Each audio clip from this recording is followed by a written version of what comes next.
Chapter 1755. Onyxia was not the only one who was confused. Even Neltharion himself looked flustered. After a while, he finally stopped in the midst of a series of screams. Impossible! I'm not. Onyxia was not a fool. On the contrary, she was a highly intelligent character the moment she appeared. Unfortunately, when Duque subdued her, he seemed to have damaged her morale too much, causing her to turn into a coward like Onyxia. Without any hope, the conspiracies that she was once proud of were all banned. Having given up on herself, Onyxia gave up her courage and stopped thinking at the same time.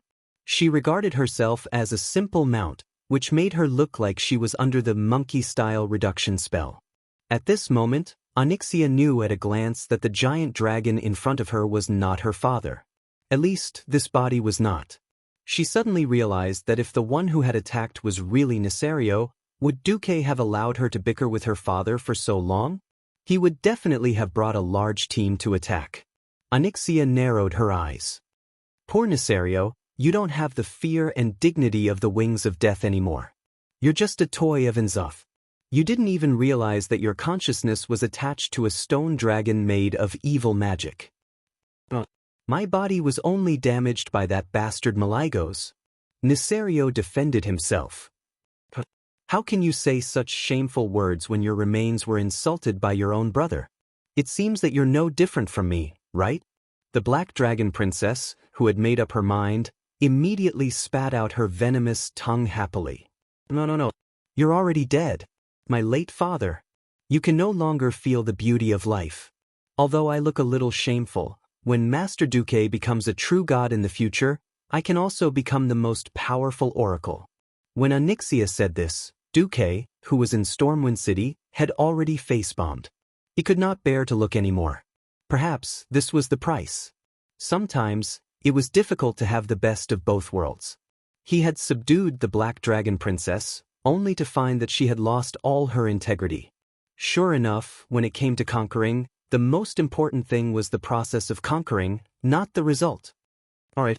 Onyxia, get rid of this stone doll. Duque ordered the Black Dragon Princess through the soul link. Sir, my master. Onyxia seemed to have been injected with adrenaline and rushed over while howling.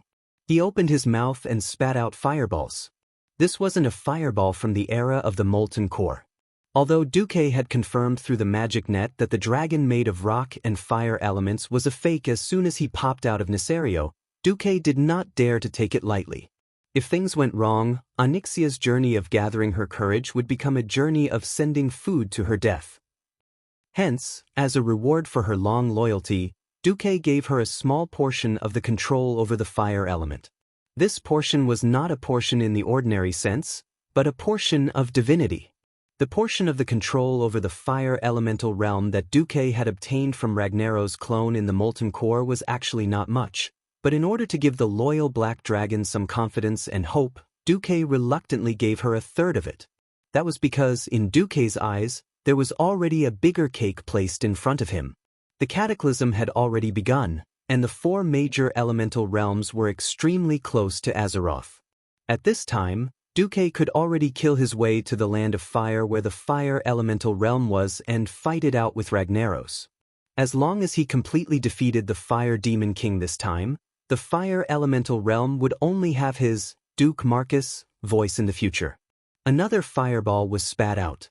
Onyxia's fireball still looked like an egg, but its actual power had increased by more than 10 times. Compared to this giant version of Neltharion, her fireball was clearly just a small flame, but when it exploded on her body, it was really painful. Boom! The exaggerated explosion actually blasted a huge hole the size of a villa in Neltharion's lower abdomen. Under that thick rock layer, there was no flesh, no bones, only dry and tasteless rocks. No matter how weak Onyxia was, she was still a demigod dragon. It was not difficult to beat up a fake that only had a good appearance. Onyxia, who disliked using flames to bombard too slowly, completely got rid of the fear that her father had brought to her this time. She boldly rushed forward, swung her long and thick black dragon tail that was even more powerful than a battering ram, and smashed it hard. This fake was really big. The stone dragon that was purely driven by elements and part of the soul fragment could be said to be terrible in terms of agility. After receiving a series of heavy blows, the fake Nesario finally could not hold on any longer, and his movements clearly slowed down for a moment. The Black Dragon Princess, who was even more petite, seized the opportunity to do a 3.5 somersault with a degree of difficulty of 4.0 and hit the former's chest with a spiral flick of her tail. The terrifying blow caused the stone chest to cave in deeply. Terrifying cracks spread in all directions layer by layer, and the dragon-shaped shell burst into pieces.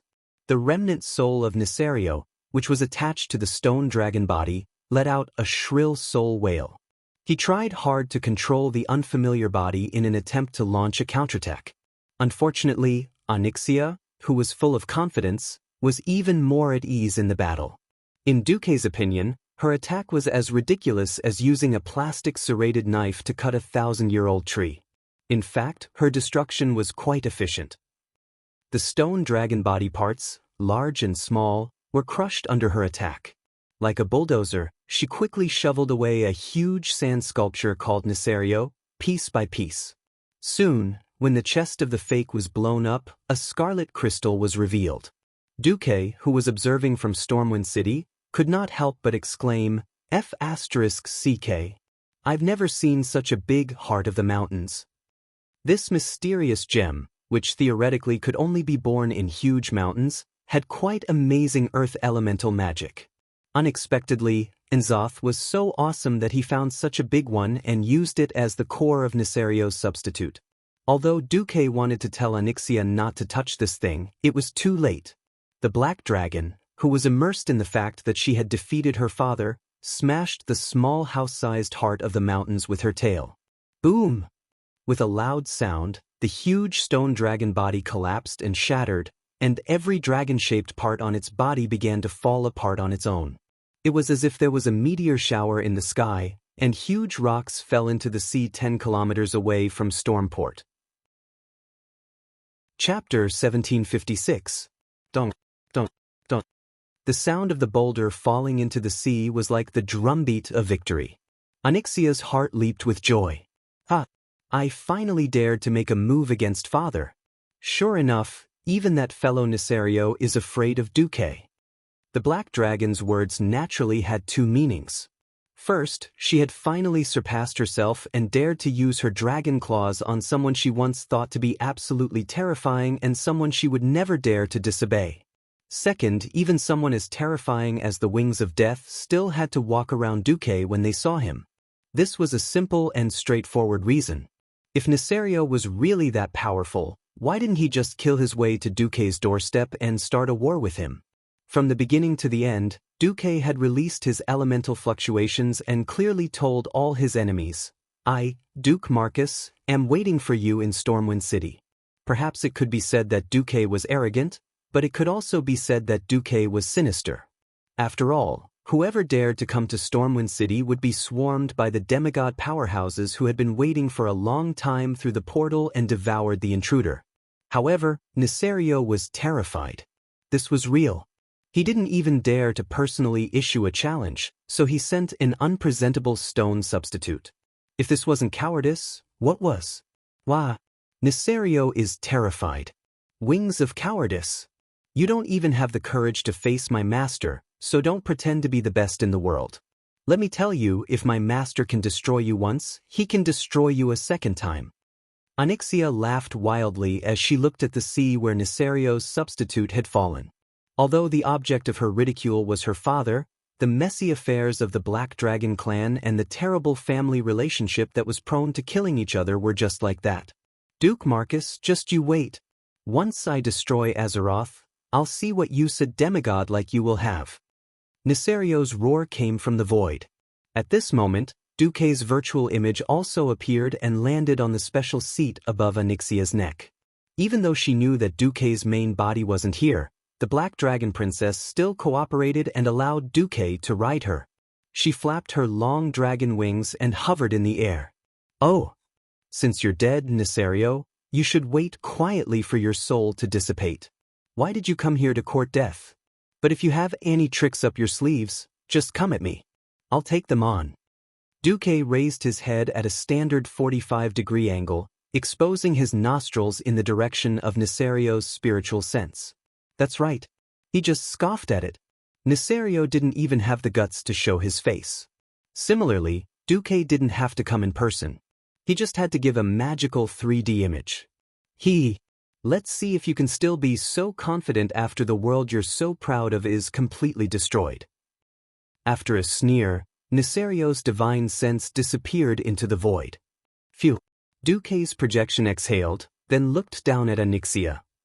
Come back first. Yes, master. Her shiny black dragon tail was wagging like a cute puppy. It was obvious that she was in a good mood. In Stormwind City, Duque quietly watched the changes on planet Azeroth through the mage's eyes that the magic net had set up all over the world. The cataclysm had finally begun. Most of the changes were as Duque remembered. The biggest problem on the Alliance's side was still the collapse of the Boulder Dam, which directly changed the landscape of the wetlands and Loch Moden.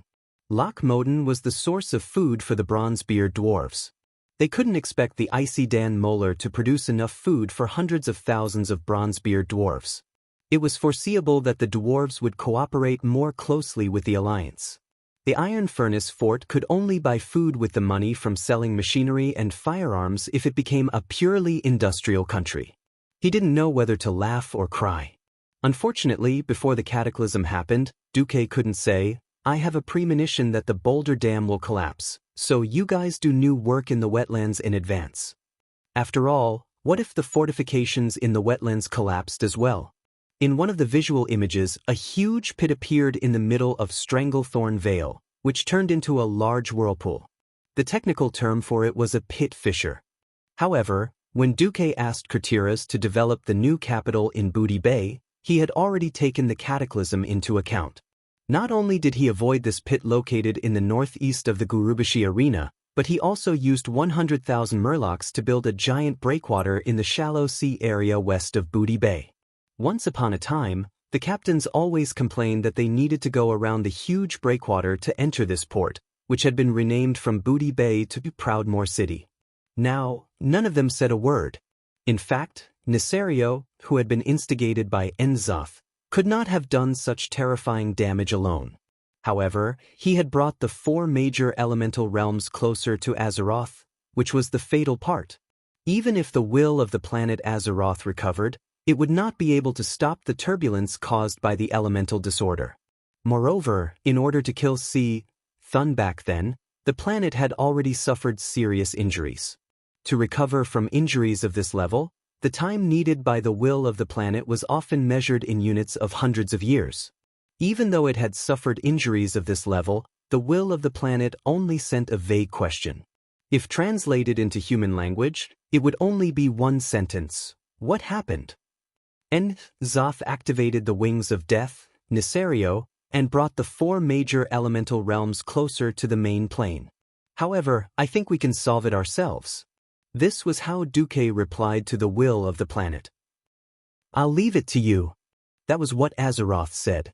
Duque knew that this was a form of trust and a promise. As long as he dealt with Nicerio this time and did things properly, the reward in the future would definitely be beyond his expectations. On this side, because they had taken the most thorough precautions, the losses of the Alliance could be said to be very light. In terms of damage, it was not even as serious as the disaster that Arthas led by the cataclysm that swept across the Lordaeron continent 15 years ago. After all, the evacuation work had been done in advance, and not many people had died. At present, it was estimated that the entire Alliance had only lost a few hundred people. In addition, most of the Alliance used reinforced concrete to build houses, and the houses that collapsed were all old wooden houses, which happened to be able to sell a wave of cement. The Iron Stove Fort was not a disaster area. The Stormwind Industrial Zone in the Elven Forest had avoided the possibility of a catastrophe when it was first established. It could be said that the industrial foundation of the Alliance was almost undamaged. As long as they spent some time, the Alliance could take the opportunity to get rid of the old and welcome the new. They could replace the old houses and backward handicrafts, and turn the entire Alliance into a blessing in disguise and usher in a new life. Phew! In the study, Duque let out a breath of turbid air. We finally made it through. Just as Duque sighed, he found that Xianxia had returned. Master, it seems that you haven't tamed a dragon for a long time, right? The black dragon's face was unusually flushed. Chapter 1757. Dragons that had been adjusted by the Titans could be said to be the perfect existence at the top of the food chain. Not only did they have high intelligence, but they could also control the elements and even transcend the mortal world. As a price, their fertility was greatly reduced. Frankly speaking, the ancestor dragon could really eat and give birth. Compared to their long lifespan, the dragon's estrus seemed very short. So when Duque saw Xianxia like this, his heart skipped a beat and he blurted out, "You're, in estrus?" The black dragon princess, who had long taken on the appearance of Countess Katrana, blushed even more, but she became hesitant. "No, it's just that today I finally broke through my inner demons and dared to fight my father. I feel very happy. I want to repay Master. Although I have no interest in taming dragons, if Master is happy, I will be happy too." Xianxia was always passive when it came to taming dragons because of her pride. Since she took the initiative to bring it up, Duque, who had nothing to do and was waiting to see the tribe suffer, readily followed her good advice. Seeing her lift the red lace skirt with black edges and reveal the battle suit inside, Duque was dumbfounded. "You're wearing this to fight against your father?" "I feel that the thing you gave me will give me courage." "All right, if *ck, as long as you like it." Now that he was familiar with the route, Duque directly activated Dragon Cave Exploration Mode. This was a rare and hardy dragon taming ceremony. At this moment, the space around Duque suddenly distorted. At first, Duque did not care. He had set up a restriction a long time ago. Unless it was a specific target, if anyone dared to open a portal within 100 meters of him, the system elf would definitely pop up a warning and automatically activate magic to seal off the surrounding space. Since the alarm was not triggered at this time, the person coming must be on the safe whitelist. There were not many people on Duque's whitelist who could tear through space and kill their way here. Duque was having a good time and subconsciously thought that it was Jaina. When Duque saw that Red Dragon Queen Alexstrasza will arrive in 30 seconds, Duque was shocked. At this moment, even Xianxia noticed the spatial fluctuations in the room. "Damn, it's Alexstrasza!" Duque exclaimed. Normally, the Red Dragon Queen would never teleport so close to Duque. She must have something urgent. Alright, it just had to be stuck at the crucial point of Duque taming the dragon. Duque's life was at stake. Mook was on the verge of breaking down. His own wife, Aurelia, didn't even care about him, but he ran into Alexstrasza. This was like a scene where adultery was caught.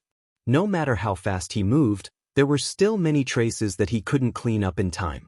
The two of them couldn't help but silently say, "Don't ever get discovered," 100 times. Space was finally broken. The Queen's knee-high red boots were the first to step out. Before the humanoid Red Dragon Queen arrived, she could already hear her complaints.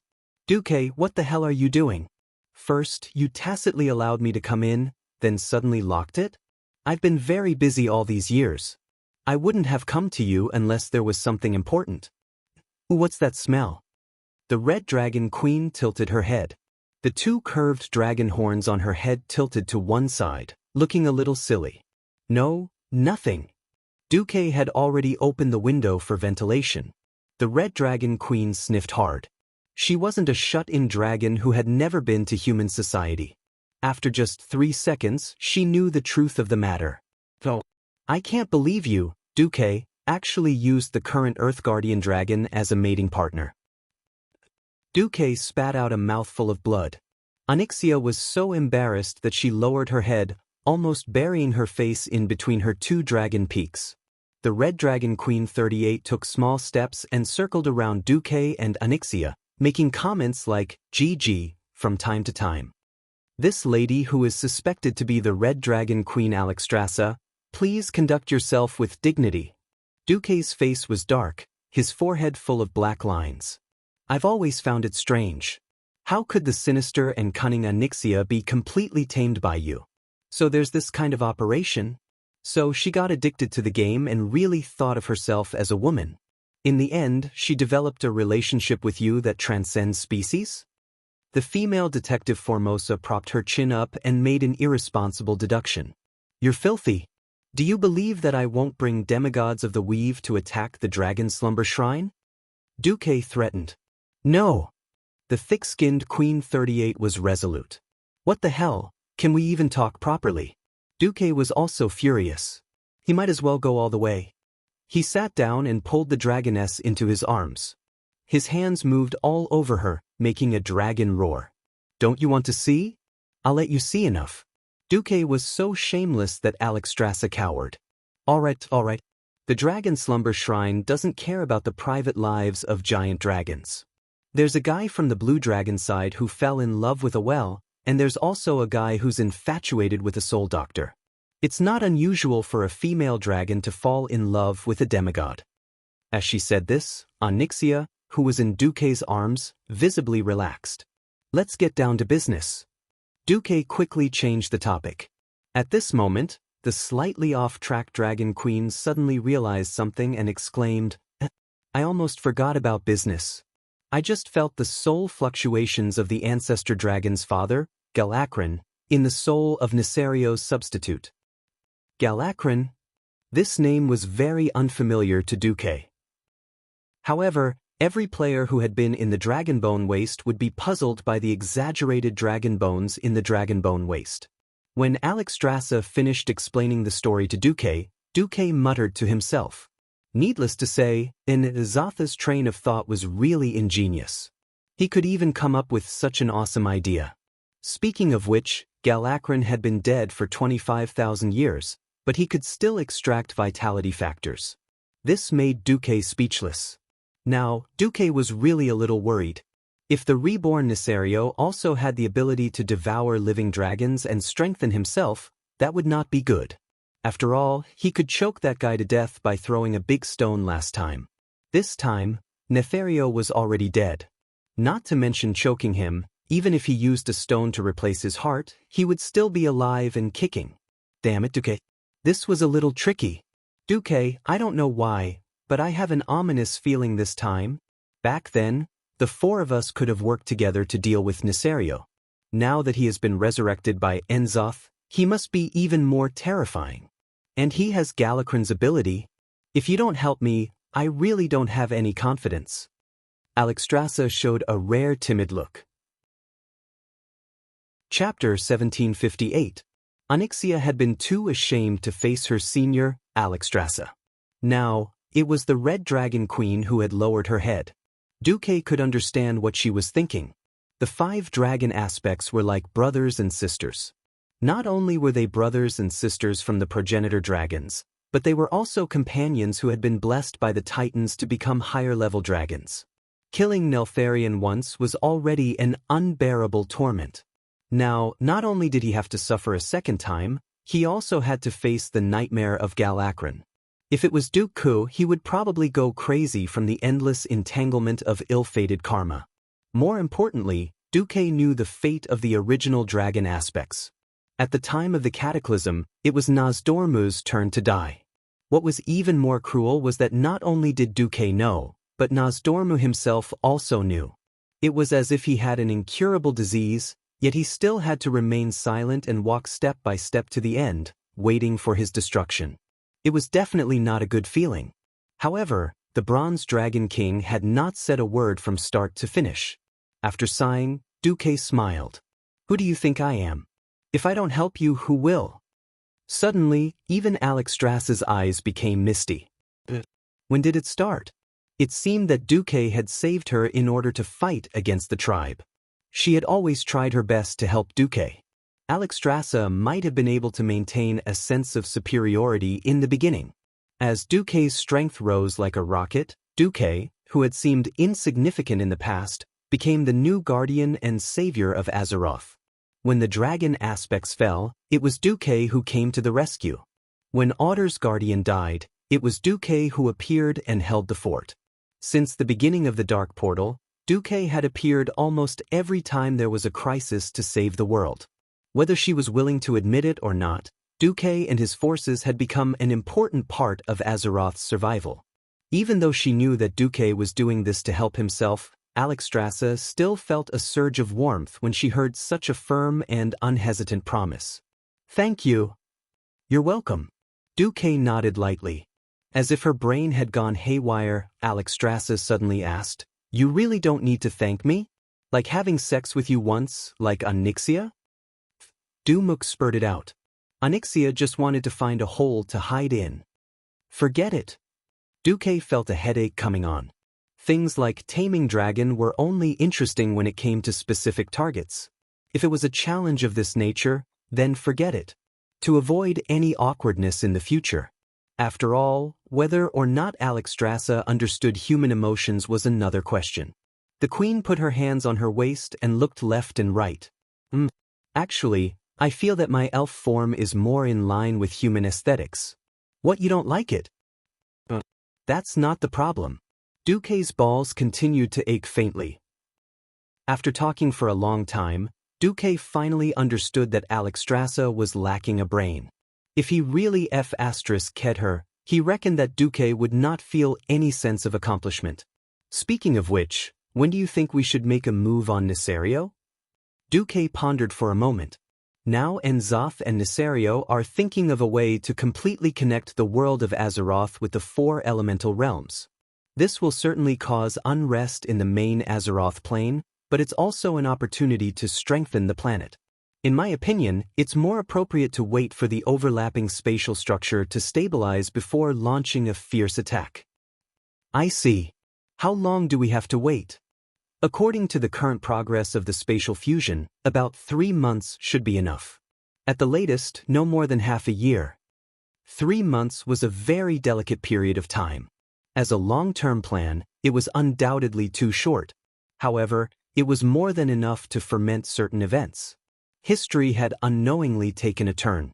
In the original history, at this point in time, William had long been driven crazy by the near collapse of the economy. William was an excellent warrior, but he was not a king who understood economics. Therefore, William was very irritable at this time, and the ghost wolf's personality began to gain the upper hand.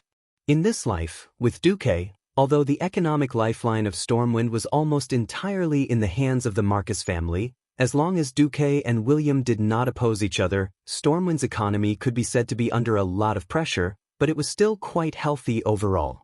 In particular, Duque had made economic transformation and various disaster relief plans in response to the cataclysm.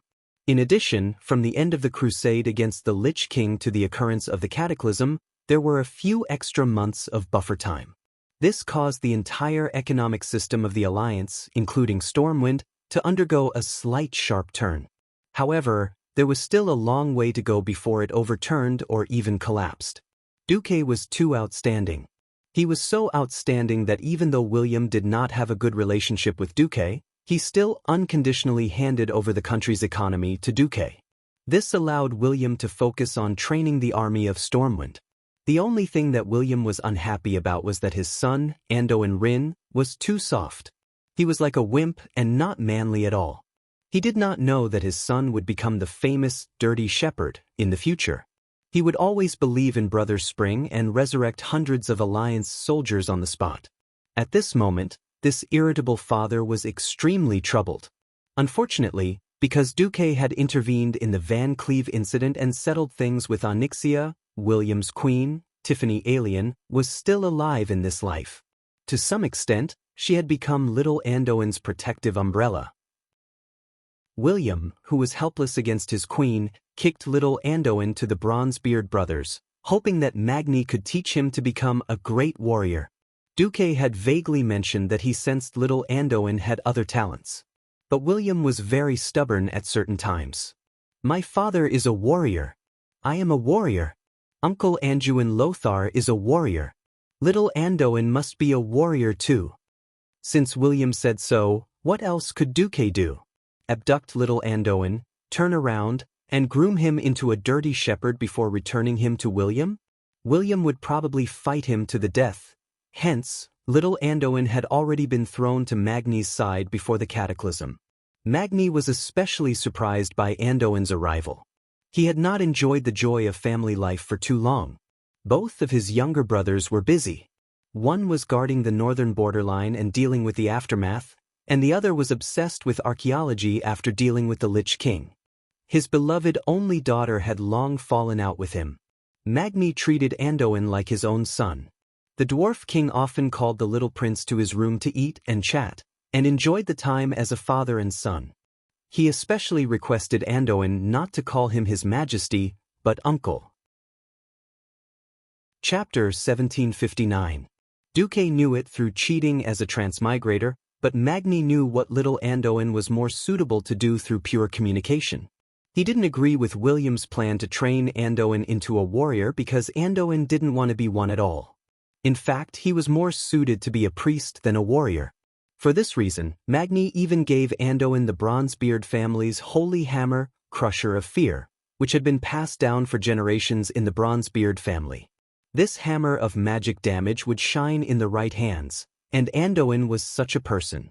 In short, Anduin enjoyed the happiest period of his life in the Iron Furnace Castle. Unfortunately, happy times were always short-lived. Now, Magni had another important thing to do. Uncle Magni, do you have to go? Little Anduin looked reluctant after knowing Magni's plan. Anduin, you will eventually inherit your father's legacy and become the king of Stormwind. Your life and soul, from the day you were born with the surname Urin, no longer belong to you, but to the people of Stormwind. This is the glory of being a king, and also the duty of a king. Anduin didn't really understand, but he nodded obediently. Magni solemnly placed his hands on Anduin's shoulders, who could already be considered a youth. Only I can walk my path. I am walking for all the dwarves. This is everyone's hope, and also my own choice. Anduin pursed his lips and nodded again. Unlike the original history, this time, Magni chose his own path after knowing most of the situation. Under the guidance of Rock Warden Alcavan, Bulang didn't have to spend much effort to find the designated stone slab in Oder. It was a treasure left behind by the Titans, and recorded on it was the method to communicate with the earth element. It was called Earth Slab. Magni knew the value of this gift from Alcavan, and took it very seriously.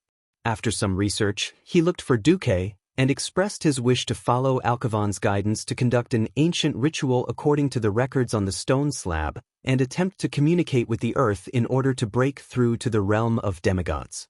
I am most worried about the fate of the dwarves, and also worried that if I leave for too long, it will cause political unrest. Also, I'm afraid that the ritual will cause an earthquake and destroy the Iron Furnace Fort, so I want to open the old Iron Furnace Fort. In the end, Duque could not help but reveal a spoiler. No, I tried to further interpret the Titan language on the slate. Although it wasn't 100%, according to my estimations, the power of this ritual would be quite mild. The only problem is that, as an Earth type, you've probably been a demigod for much longer than Servanas and I. How long was it? Muradin, who had rushed back, asked. According to my estimation, it will probably take several years. It shouldn't be more than 10 years. What Duque said was an estimate, but those who were familiar with Duque all believed that Duque had seen too many things in the long river of history. Perhaps because of the restrictions, Duque could not reveal too much, but everyone understood. Magni made his final decision. Iron Furnace Castle cannot be without a king for a day. So be it, Muradin. You will inherit my throne, and then I will perform the ceremony. If I'm lucky enough to succeed, I'll come back and be the guardian of the Iron Furnace Fort. The throne is yours, big brother. I only agree to manage the Iron Furnace Castle as the acting king when you're gone. When you return, the throne will still be returned to you. No, second brother, big brother, you're taking a gamble for the future of the dwarves. Do you want me to bear the stigma of stealing the throne of heroes? Muradin roared with great agitation. In the end, under Muradin's insistence, Magni finally gave in and agreed to let Muradin be the acting king. It was different from the original history where he had to communicate with the earth to seek answers because of the elemental riots. Now, Magni was doing it with a clear goal and had arranged everything in advance. This way, even the elders of the Bronzebeard dwarves could not say anything. There was no so-called succession ceremony. It was just a gathering of the ministers and the handover of government affairs. Muradin Bronzebeard became the acting king, and while Magni's soul slept, he held all the power of the Bronzebeard Dwarven king. It's time. 3 days later, under the watchful eyes of Duque, Muradin, Bu Lang, Kudrin Wildhammer, Rockwatcher Arkan, and a group of Dwarven elders, as well as the Dwarven guards in the secret chamber, Muradin activated the ritual of connecting his soul to the earth. The earthen yellow radiance filled every inch of the magic array that extended from the stone slab. The earth bore all things. The earth nourished all things. The richness of the earth was not something that water, fire, and wind, the 3 more intense elements, could compare to. Under the watchful eyes of hundreds of pairs of eyes, Magni Bronzebeard's body slowly changed. It was a stiffening that spread from the soles of his feet. Archivon used his deep voice to guide Magni. Do not be afraid. The essence of dwarves is the earth spirit. You have just returned to the roots of your race. Slow down your breathing, and let yourself become a part of the earth once again. Release your will, and slowly search for your self-worth in the earth. When you find your answer in the embrace of Mother Earth, that will be the day you become a demigod. Magni's body had crystallized. In less than 5 minutes, from his feet to his waist, then to his chest, neck, limbs, and finally even his head had turned into diamonds. It looked like Magni had completely lost his breath and had become a diamond man. If they didn't know better, they would probably think that Magni was already dead. This was the case in history, and Muradin and Bu Lang had no intention of taking the throne, and were even more unwilling to snatch the throne of their not-yet-dead brother under such circumstances. This caused the Bronzebeard dwarves to fall into great chaos. With Duque as a witness and Archivon's guidance, everything became logical. Muradin bowed deeply to Duque. I'll leave the magical protection to you. Duque bowed deeply in return. Leave it to me. After Duque spent an hour to complete a demigod-level magical protection circle, he connected it to the magic net and monitored it at all times. A team of 100 Dwarven secret room guards were stationed around the magic circle. In the next few years, they would take turns to guard their king's surroundings, until Magni returned after stepping into the divine realm, or to witness Magni's true, eternal death. While the dwarves were transitioning their power, a terrible political storm was brewing on the tribe's side. Thrall had lost control of the tribe. Answer me. Great Chief, what exactly caused the tribe to weaken and degenerate? Tens of thousands of orcs gathered in Orgrimmar's Valley of Wisdom, Valley of Power, and Valley of Spirit, letting out earth-shattering questions.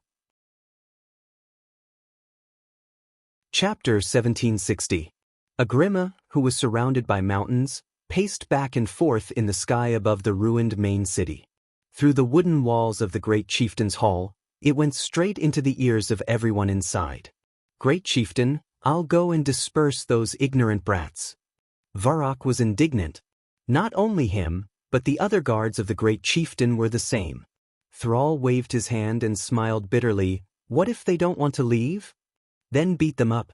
What if those young people impulsively use weapons? Varrock hesitated. Was he really willing to suppress his own people with blood? On the contrary, young Salyafar was even more irritable. Although he was already a Death Knight, he was still deeply trusted by the Great Chieftain. After the return of the Sun King, Anastrian stepped down as the leader of the Forsaken, and now Dranos Salyafar became the leader of the Forsaken as a Death Knight. Dranos waved his arms vigorously. Those scum, if I wasn't already dead, I'd go to the gate and put up a flag. If they have the ability, come to Makra. They refuse to obey the leadership of the strongest and dare not challenge. What kind of traditional beastmen are they? Thrall didn't say anything. He looked at young Salyafar with infinite regret. If possible, he would have preferred Dranos to be his successor. Unfortunately, this kid died in the hands of Arthas, even if he regained his freedom after becoming a Death Knight. But a tribe dominated by beastmen couldn't have a Forsaken as the Great Chieftain. At least not in the current atmosphere. Wajin spoke. Great Chieftain, I smell a conspiracy. In fact, I would suggest that we immediately send more people and encourage those who are dissatisfied to directly launch Macra. Let the challengers first challenge the various chieftains, and then challenge the great chieftain as a chieftain. If you can win a few rounds, the atmosphere of the tribe will be much better.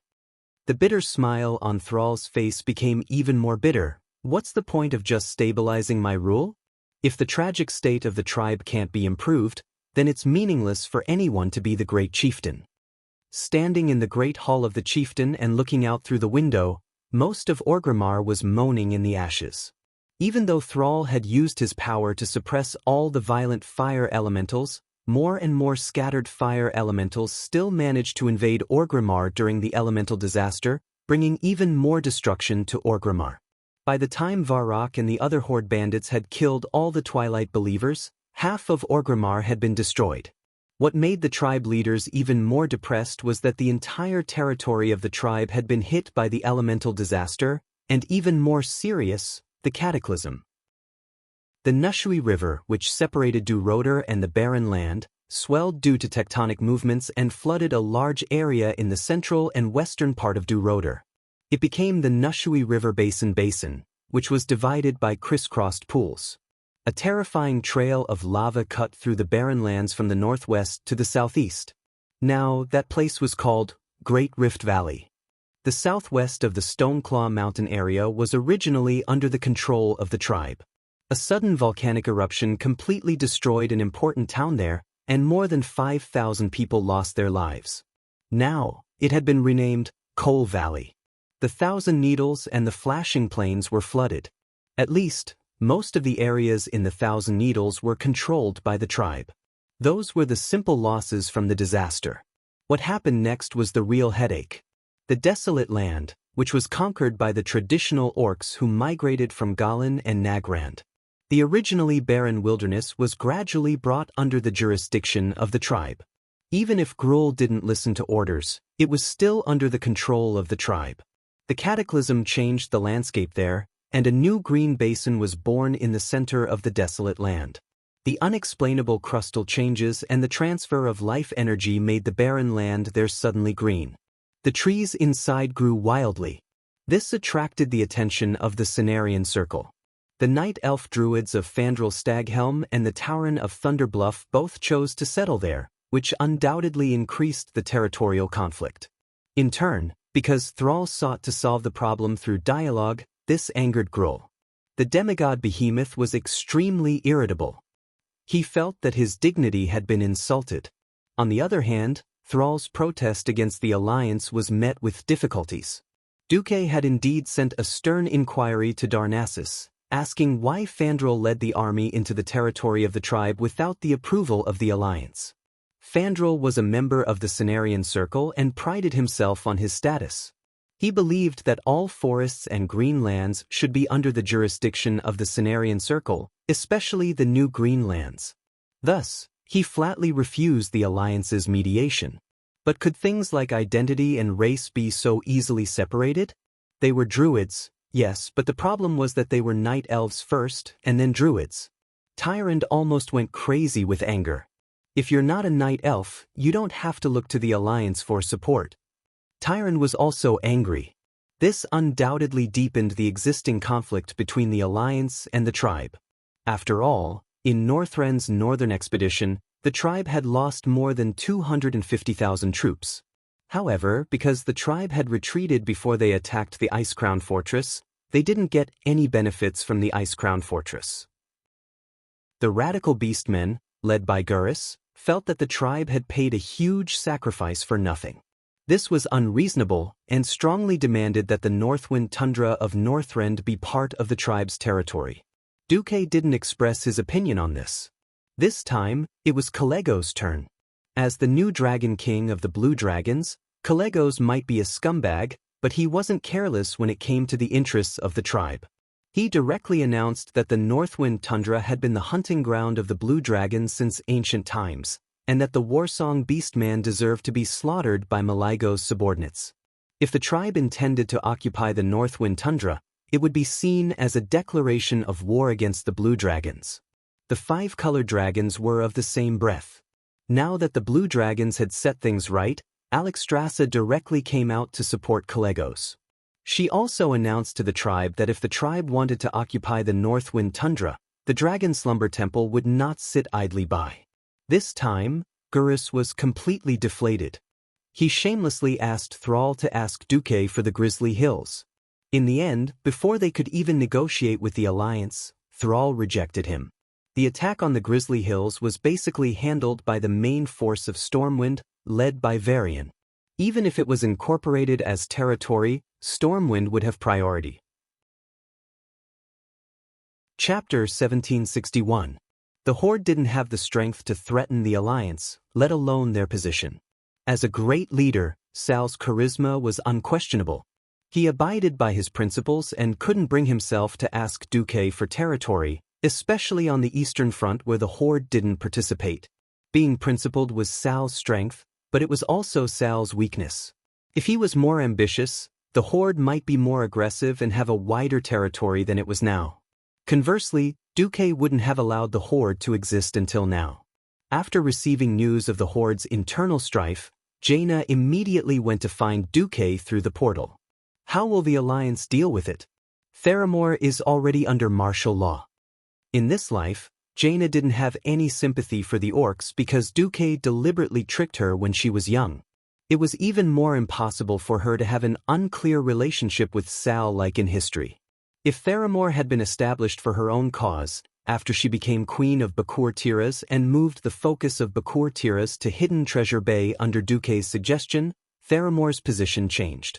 Now, Theramore was not only a window of communication between the Alliance and the Horde, but also a bridgehead for the Alliance to invade the Horde's territory when necessary. Apart from retaining the necessary functions of military logistics and a trading port, Theramore was purely a stronghold. Faced with Jaina's question, Duque smiled and shook his head. The Horde's current conflict is just the inevitable result of their expansion being suppressed. In fact, solving the conflict is very simple. As long as there is enough territory to settle the excess orcs who migrate from Nagrand and let them live and develop, then nothing will happen. Jaina immediately understood Duque's position. Her pretty face was full of cold sneers. If the Horde's territory is not enough, the Alliance has the obligation to fight for new territory for them? If it's not enough, do we have to cut our own flesh and feed it to these green-skinned creatures? After all, they were the leaders of the Alliance, not the chiefs of the Horde. How could they do something stupid and give away their own territory just for the survival needs of the Horde radicals and their endless greed for territory? It could be said that 15 years after the Beastmen arrived at the Kalimdor continent, Duque had been secretly restricting the development of the Beastmen, and it had finally paid off. Duque's plan was very big, and no one in the tribe noticed. By the time Sal and the others found out, the Alliance had already stopped the development of the tribe. In the Kalimdor continent, there were many ownerless lands. Whoever could occupy it first and stabilize it would develop well. Moreover, Duque and Sar both knew that if Azeroth hadn't been threatened by so many evil forces, the Alliance and the Horde would have already started a war. Since there was no way to start a war, the game between the Alliance and the Horde would be reflected in their own development. The tribe's population was small, and their economic foundation was even worse. They were destined to need to develop at a faster pace in order to obtain strength that was close to that of the Alliance. The original history was that the Lordaeron continent was completely destroyed, and the Alliance's strength was greatly reduced. The Horde took the opportunity to catch up. Duque's appearance not only saved the Lordaeron continent, but even revived the 3 destroyed kingdoms of Lordaeron, Alterac, and Stromgarde. Coupled with all kinds of black technology and economic policies that transcended the era, the Alliance's economic strength and military strength were far above the Horde's after 10 years. That made Sal even more afraid to start a war. However, the situation had now changed. The influx of more than 2 million orcs from Draenor had indeed greatly increased the population of the Horde, but it had also brought a heavy burden to the people's livelihood. The continuous natural disasters, as well as the Calamity Army and other dark forces causing trouble, made the orcs who had escaped the destruction of Draenor feel like they had just escaped the tiger's den and entered the wolf's den. When the cataclysm broke out, the internal contradictions that had been accumulating for a long time were finally fully exposed. Orgrimmar, and even the entire horde, were now like a powder keg. With just a little spark, there would be a big explosion that would blow the horde into pieces. Does Sal dare to lead the horde to war with the Alliance? Jane asked. Duque shook his head. It's precisely because Sal is rational and is the orc who knows the Alliance the best in the entire horde that he doesn't dare. On the contrary, ignorance and recklessness make him fearless. Jaina immediately understood what Duque meant, and the sarcasm on her face intensified.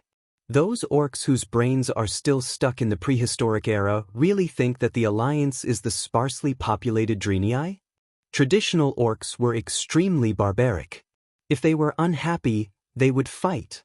If they were unhappy, they would fight. Anyway, they would fight for territory every day. How could there be no deaths? If they lost, they would admit defeat. If the other party did not let them go, they would simply exterminate the horde. Over thousands of years, countless clans had disappeared in the long river of history, and countless ambitious orcs had become independent from the old clans and created new ones. Back then, the orcs had established the old horde, launched a war against the Drenii, and won. In fact, there were several important reasons. First, the absolute value of the population was disproportionate. Before Draenor was destroyed, the horde had a population of at least tens of millions. And the Drenii were automatically chased by Jaden's Burning Legion and had never exceeded 1 million. The Drenii had lost too much technology and only had holy light magic left. This allowed the horde's population advantage to play a role. In addition, Jaden had given Dan evil magic and nurtured a large number of warlocks among the orcs, which largely offset the advantage of the holy light. And now, the Alliance had popularized modern weapons on Earth with TNT explosives as the core, and there was also the magical black technology of the flying fortress and flying battleship. Not to mention that the horde had less than 3 million people, unless all the warriors in the horde were professionals who had stepped into the hero realm. Even if there were 10 times this number, they would not be a match for modern artillery. Was it so easy to produce a hero realm expert? Including the morning level mages, at most, whether it was the horde or the Alliance, they could only reach 4 digits. After hearing Jaina's words, Duque also sneered. If you want to destroy someone, you must first make them crazy. The horde is already a crazy train heading towards hell. No matter what Sal does, it will only delay the speed of their descent into hell. If we don't fundamentally remove the influence of the traditional orcs, the horde is destined to be destroyed. As Duque concluded this, Sal, who was an Orgrimmar, turned his head and pointed at a stack of documents. Do you see this? Even the horde's reports for recording important events use the Alliance's paper. Do you really think that the Alliance's lead over us is in a single area? That's an all-round backwardness. Unfortunately, many little bastards think that even if these technologies are really useful, as long as we defeat the Alliance, we can get all the Alliance's technologies. Varric's voice was full of bitterness. Chapter 1762. Ridiculous. Is the technology of the Alliance so easy to steal? The one who spoke was the boss of the Goblin Rustwater conglomerate, the Prince of Trade. Sal never really believed this despicable goblin.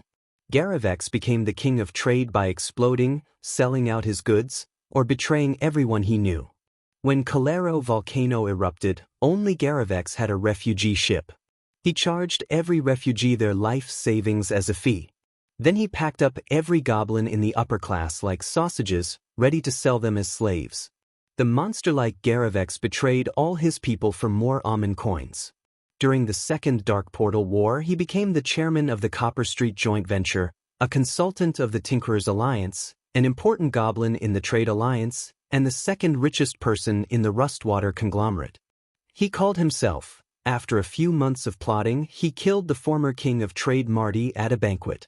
Through various pretenses and small businesses, he owned most of the former's property in the Trade Alliance, stole the land under his name, and finally became the new king of trade. If the Alliance hadn't ruined all of this despicable guy's businesses and sealed off all his bloody ways to make money in the Alliance, he probably wouldn't have become the Alliance's mortal enemy and turned to the Horde. In fact, although Sal disdained to steal the technology of the Alliance, he never stopped Garavex from sending people to steal technology from the Alliance. Unfortunately, corpses hung from the walls of the Alliance's factories and research institutes from time to time, as well as Garavex's temper every once in a while, proved that the Goblin leader's plans had failed again and again. Duque had set up the magic net in every new technology research and development center and every major factory in the Alliance. Those soul guards who never needed to sleep monitored every corner of every important place in the Alliance through the magic net. Except for no more than 20 gnome craftsmen, including Gerben, no one in the entire Alliance had a complete set of new technology. The most frightening thing was that the greatest inventor and leader of the Alliance's new technology happened to be Duke Marcus himself. If it was someone else, they might be able to cut off the Alliance's momentum through abduction or even assassination. But this scummy goblin leader would never be able to deal with a real demigod of Azeroth. The Alliance could export a lot of products to the Horde, but they would not export any new technology that was close to the forefront of the Alliance's technology. The gnomes, with their vile personalities, only had the ability to steal and modify.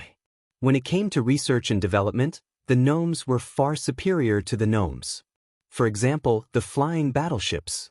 Until now, the gnomes had yet to create a flying battleship that could fly for 100 hours without any accidents. The Alliance had already begun to develop the third-generation propeller and Titan anti-gravity hybrid flying battleships. Anyone with a brain would feel despair at this gap. However, the group of Nagalan orcs, who only had cold weapons in their minds and were close to primitive people, still had fanatical confidence. They firmly believed that if there was anything that one person couldn't solve, it could definitely be solved with 10,000 people. If they couldn't win, it was only because they didn't have enough determination and not enough people had died.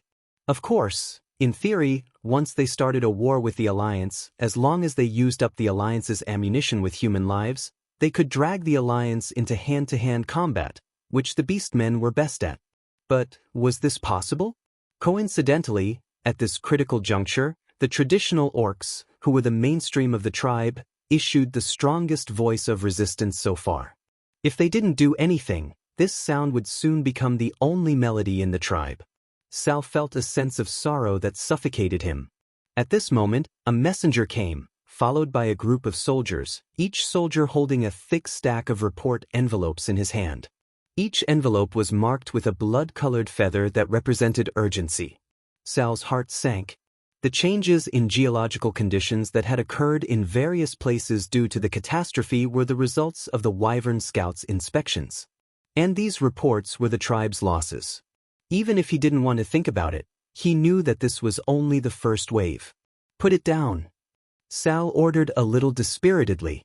Sal, Wajin, and even Varrock sat down together and read each report as quickly as possible. They marked the losses on the sand table map of the Chieftain's Hall. After half a day, the result was shocking. Since the day of the catastrophe, more than 100,000 tribespeople had died. Some died in the disaster, and more than 70% died under the raging elementals. There were reports of patrols and garrisons being attacked everywhere, but with the weapons in the hands of the orcs, it was difficult to cause any effective damage to the fire elemental creatures. The shaman was simply in short supply. Sal finally made a decision to convene a small meeting of the leaders. The participants included the troll leader Wajin, the Tauren chief Kane, the forgotten leader Dranush, the prince of trade Garavix, Sal's advisor, the old orc warrior Eitrig, and Gurus Hellscream. I think everyone knows what has happened to the tribe recently. Sal opened the meeting first. Gurus crossed his arms over his chest, his face full of displeasure. I know. The territory we conquered in the north was shamelessly stolen. The Alliance refused to share the spoils of war with the tribe. And the damn black lizard, Nisario, because of his personal hatred with the Dragon Guardian and the Alliance, launched a revenge on the entire planet, implicating the tribe. Wajin couldn't help but say, "Young man, don't talk nonsense. The evil ancient gods have never stopped conspiring to destroy the world. Whether there is an alliance or not in this world, it will still." Sal interrupted the troll chief. "Forget it, Wajin. We have more important things to deal with. Dworkin gave Garush a death stare and finally fell silent. Garush snorted coldly and didn't even look at Wajin. Their behavior gave Sal a big headache. However, Sal forcefully pulled the topic back. The serious problem we are facing now cannot be solved by swords and axes alone. The earthquake shook every piece of land, and the elemental creatures wreaked havoc in the countryside. I heard our planet Azeroth screaming in pain. If we don't solve this worldwide disaster, not to mention the Alliance tribe, all the creatures on this planet will be finished. This topic was so heavy that even someone as arrogant as Garush fell silent. Sal continued, "My spies have just received news that Magni Bronzebeard, the Bronzebeard king of the Iron Furnace Fort, decisively turned himself into a diamond man through the Earth slate in order to pursue the power of a demigod. I think it is time for the tribe to make sacrifices and concessions." Chapter 1763. Sacrifice and concessions? Almost as soon as they heard these two words, Cain and Wajin jumped up. "Great Chieftain, wait." "Great Chieftain, you can't be." Sal waved his hand. "Don't get excited, sit down." His fierce order forced the two chieftains to sit down obediently. In the conference room, everyone pricked up their ears. "Yes, I am indeed going to follow Magni Bronzebeard's example and pursue the power of a demigod. In fact, my strength has long reached a bottleneck. As long as I take advantage of the time when the will of Azeroth asks for help to fight, I still have a good chance of success. Think about it, a real demigod, what that means to the tribe." Cain and Wajin were all silent. The tribe was suppressed by the Alliance, of course, because of the economy, technology, and military fields. The key was the lack of high-end combat power. Gruul, the king of Gallen, could not be a match for the demigods of the Alliance. After all, Gruul was only a demigod, not a real demigod.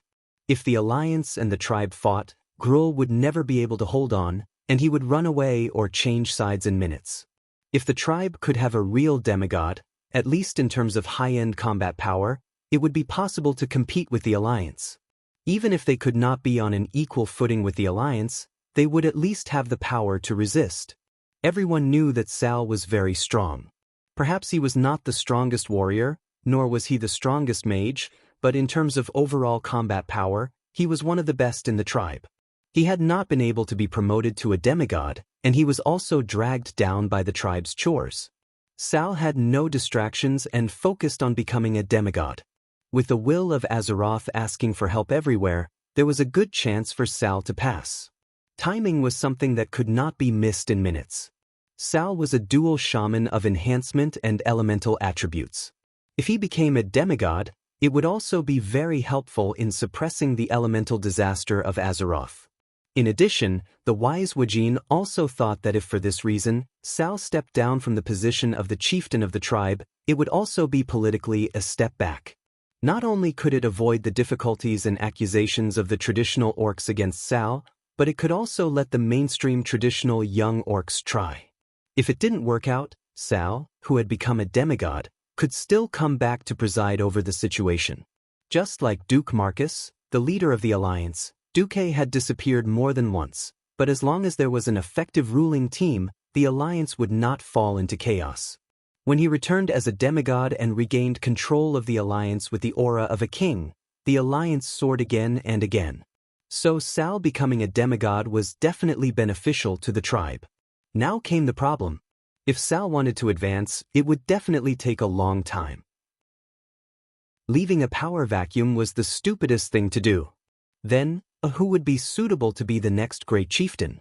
Woken swept his gaze across the audience and suddenly thought of a terrible possibility. Wajin hurriedly asked, "Great Chief, what are you going to do?" "Although our world is collapsing every day, and we've evacuated most of our people there are still 2/3 of Nagrand left. I plan to use the dark portal to return to Nagrand and ask my grandmother, who refuses to leave Nagrand, and the elementals there for help." "How long?" Cain asked. "A few weeks, a few months, or even a year. I don't know how long an elemental demigod would need. After all, this is a completely unknown field. After all, as far as I know, several demigods in the alliance are promoted at different times. The air was once again filled with silence. The tribe cannot be without a leader for a day. Sal emphasized, since everyone has no objection to me going to the demigod position, then let's discuss it. Who is the most suitable to be the next great chief of the tribe? Although it was a discussion and recommendation, it was actually the art of politics. The tribe was first established by the orcs, and at this moment, the largest force in the entire tribe was still the orcs. Whether it was population, combat power, or political influence, the orcs had an absolute advantage. In this political situation, Sal actually had no choice. After a few hypocritical excuses, Thrall finally appointed Gurus Hellscream as the next great chieftain. Gurus, I'll leave the tribe to you.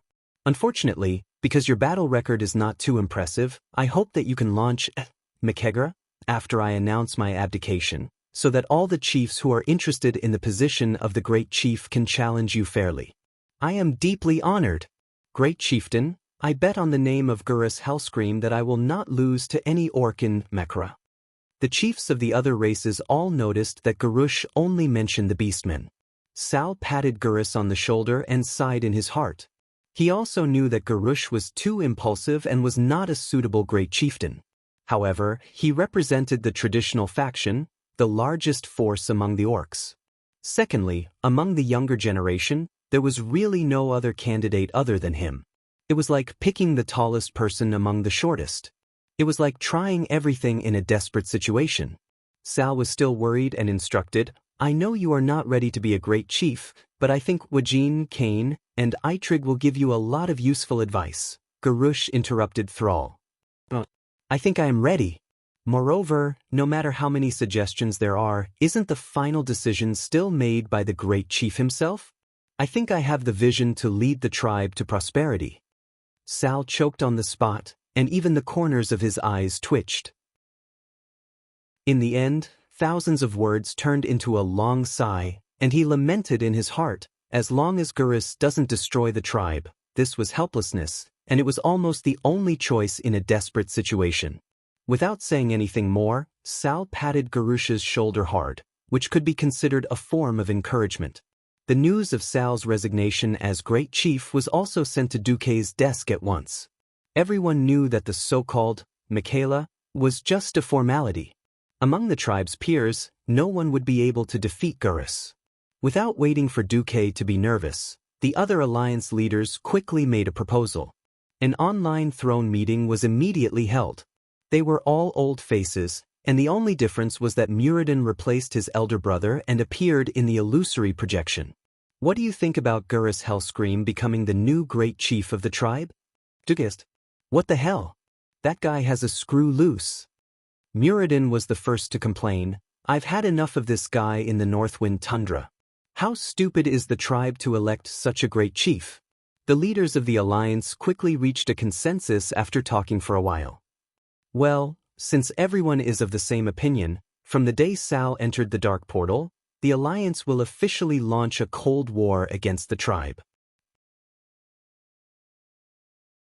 Chapter 1764. I'll just quietly watch you show off. I'll never interrupt you. You're brainless and looking for trouble. Duque, the commander of the alliance and demigod of the weave, had once again used an unreliable children's song to make his two daughters giggle. Aurelia could not stand it anymore and came forward to stop him. Who knew that Duque would actually grab her by the waist and carry her to the next room to practice swordsmanship. What time is this? I still have to look after my daughters. Aurelia exclaimed. Don't worry, don't we still have Sasha? Anyway, any one of you can support two babies. Duque said shamelessly. Although this was not reliable, it was the truth. Plus, she had been pregnant for quite a long time. No matter how strong Aurelia's maternal instincts were, she was still a woman. The accumulated pressure was released by Duque in a few attacks. Soon, the Windrunner sisters found that Duque was in a particularly good mood. It was rare that he would not let go of them. Obviously, the tribe has changed to a chief who is against the alliance. Why do I feel that you're in a good mood? Sasha asked. Gurus Hellscream, I prefer to call him Brainless Howl. Sal thought that as long as he was not too wasteful, it would be fine. Even Sal himself probably couldn't imagine how brainless he could be. That is an existence that can constantly refresh a human's understanding of the bottom line of IQ and EQ. Duque held the Windrunner sisters, but let out a smug sneer. It was the smile of a hunter watching his prey foolishly fall into a trap. Sal's judgment of the general trend was indeed not wrong. Azeroth was still in a constant state of trouble and suffering one disaster after another. Anyway, as long as powerful foreign enemies continued to exist, the Alliance would not launch a full-scale war against the tribe. Even if Gurus only had 5 points of intelligence, as long as he was willing to listen to the advice of Wajin and the others, he would fight for benefits and living space for the tribe through friction and confrontation. His reckless and arrogant personality was the best cover. Sal firmly believed that the think tank he left behind could hold the tribe's situation, or at least not collapse. Obviously, Sal had underestimated Garusha's recklessness and the Alliance's reaction. In the Makra, that was supposed to be a routine event, Garush killed a chieftain from a medium-sized clan, White Eagle, with a single swing of his axe. In the death duel of Makra, it was normal for someone to die. The problem was that the White Eagle chief had laid down his weapon and begged for mercy.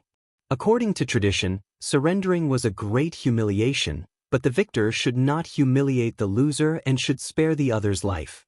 Garush, however, despised the other party for being a coward and still killed him without a care in the world. Then, Gurus made a bold statement. If any chieftain other than the beastmen dares to come down, I will kill every single one of them. This undoubtedly cast a dark shadow over Makra. Everyone knew that the leader of the tribe had to be an orc. When Sar established the new tribe, he promised that the chiefs of other races would have the same status as the orc chief. Wasn't Garush slapping him in the face by saying that? Kane, Wajin, and Delano all had ugly expressions on their faces. Makra ended without any suspense. Among the younger generation, only Delano had a chance to defeat Garush. Of course, the young Salyafar wouldn't tear down his father and Sar's stage. As a result, Brainless Roar easily won with a crushing momentum. He succeeded as the Great Chieftain. After officially becoming the Great Chieftain, Wajin's first suggestion was to issue a notice to the Alliance. After all, the Horde and the Alliance were in an alliance, and the Horde also needed the Alliance's food to relieve the refugees.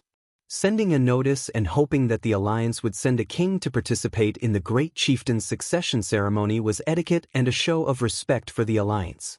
Who knew that Garush would refuse? I am the Great Chieftain of the Horde. I only need to get the approval of the Beastmen.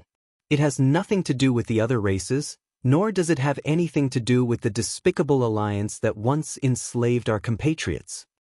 I didn't immediately start a war to seek justice from that shameless alliance that stole Nascent's land, that's already for the sake of the Covenant. His speech, of course, won the cheers of the young beastmen, but it made the faces of the chieftains of the major races quite ugly. Because he had just scolded the Trolls, Taurens, and Forsaken. The few big shots could only stiffen their faces and smile politely, pretending that they had heard wrong. Wajin's heart sank. He vaguely guessed Sar's thoughts. Judging from the results, Sar might have gone overboard. As the contact person who often contacted the Alliance's throne conference, Wajin could only trouble himself to let the troll mage open a portal and go to Stormwind City. The first place Wajin went to was not the Alliance headquarters in Stormwind City, but Duke Marcus Mansion. I came this time to inform the Alliance that our former Great Chieftain, Sar, decided to go back to Nagrand to seek help from the elements in order to figure out the truth of the elemental rebellion. And the new Great Chieftain, Garush Hellscream, has officially taken office today. He is the son of Sir Marcus' only Beastman General, Grom Hellscream. Wajin had already said it very tactfully. He couldn't say that Sar, in order to avoid the Alliance's monopoly of demigods, ran away to practice, and when he came back, the Alliance would not bully them. Instead, he mentioned Howl's name indifferently and directly pointed out his relationship with Howl. This was the hope that the Alliance would look at the Buddha's face. Who knew? Oh, sorry for troubling Sir Wajin. The Alliance knows. Sir Wajin, you can also go back. Wajin was directly slammed at the door. If it was someone else who treated Wajin like this, Wajin might be able to use his identity to suppress the other party. Unfortunately, it was Vashch who gave him a sanitary eye. The dignified queen of the Fangs, now the demigod of Lake Azeroth Lord Emir Lake, Vashch, dressed in a black and white lace-made dress, guarded the door for Duque. Although it was said that Wajin gave a cold shoulder to a maid, the maid was too awesome. Anyway, Duque was the only one in the world who could let a demigod guard the door. Wajin was still a little unwilling to give up. "Excuse me, is Sir Marcus busy now?" "If you're not busy." Before Wajin finished speaking, he heard Du Muk's unique voice coming from a room not too far upstairs. "I'll just quietly watch you." This was an off-key singing. Giggle. This was the laughter of a little girl. Wajin's awkward smile was lost. Vashch crossed her hands, gently pressed them on her lower abdomen, and put on a very formal smile. "My master is indeed busy. There are not many important things in the world that are qualified to disturb the master." Even when Neltharion ran out earlier, he only dared to use a substitute to shout a few times. "You still have to get out." The subtext was, Wajin should also get out. Wajin could only casually say a few compliments and leave. Chapter 1765. Wokin's scalp went numb. As the highest leader of the Alliance, Duque's attitude meant that the upper echelons of the Alliance had reached a consensus. Wajin naturally knew that Gurus had a very bad relationship with several leaders of the Alliance during the northern expedition to Noscent. For example, the few dwarf leaders guarding the Fearless Fortress. From the looks of it, the Alliance's unity against external enemies was quite serious. No, he should have seen through the tribe's clumsy excuse.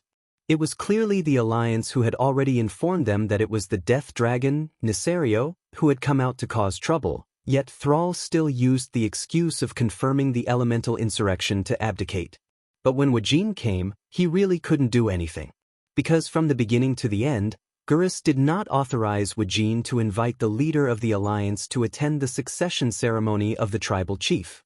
They didn't even invite the leader of the Alliance and wanted the elders of the Alliance to give them the cold shoulder.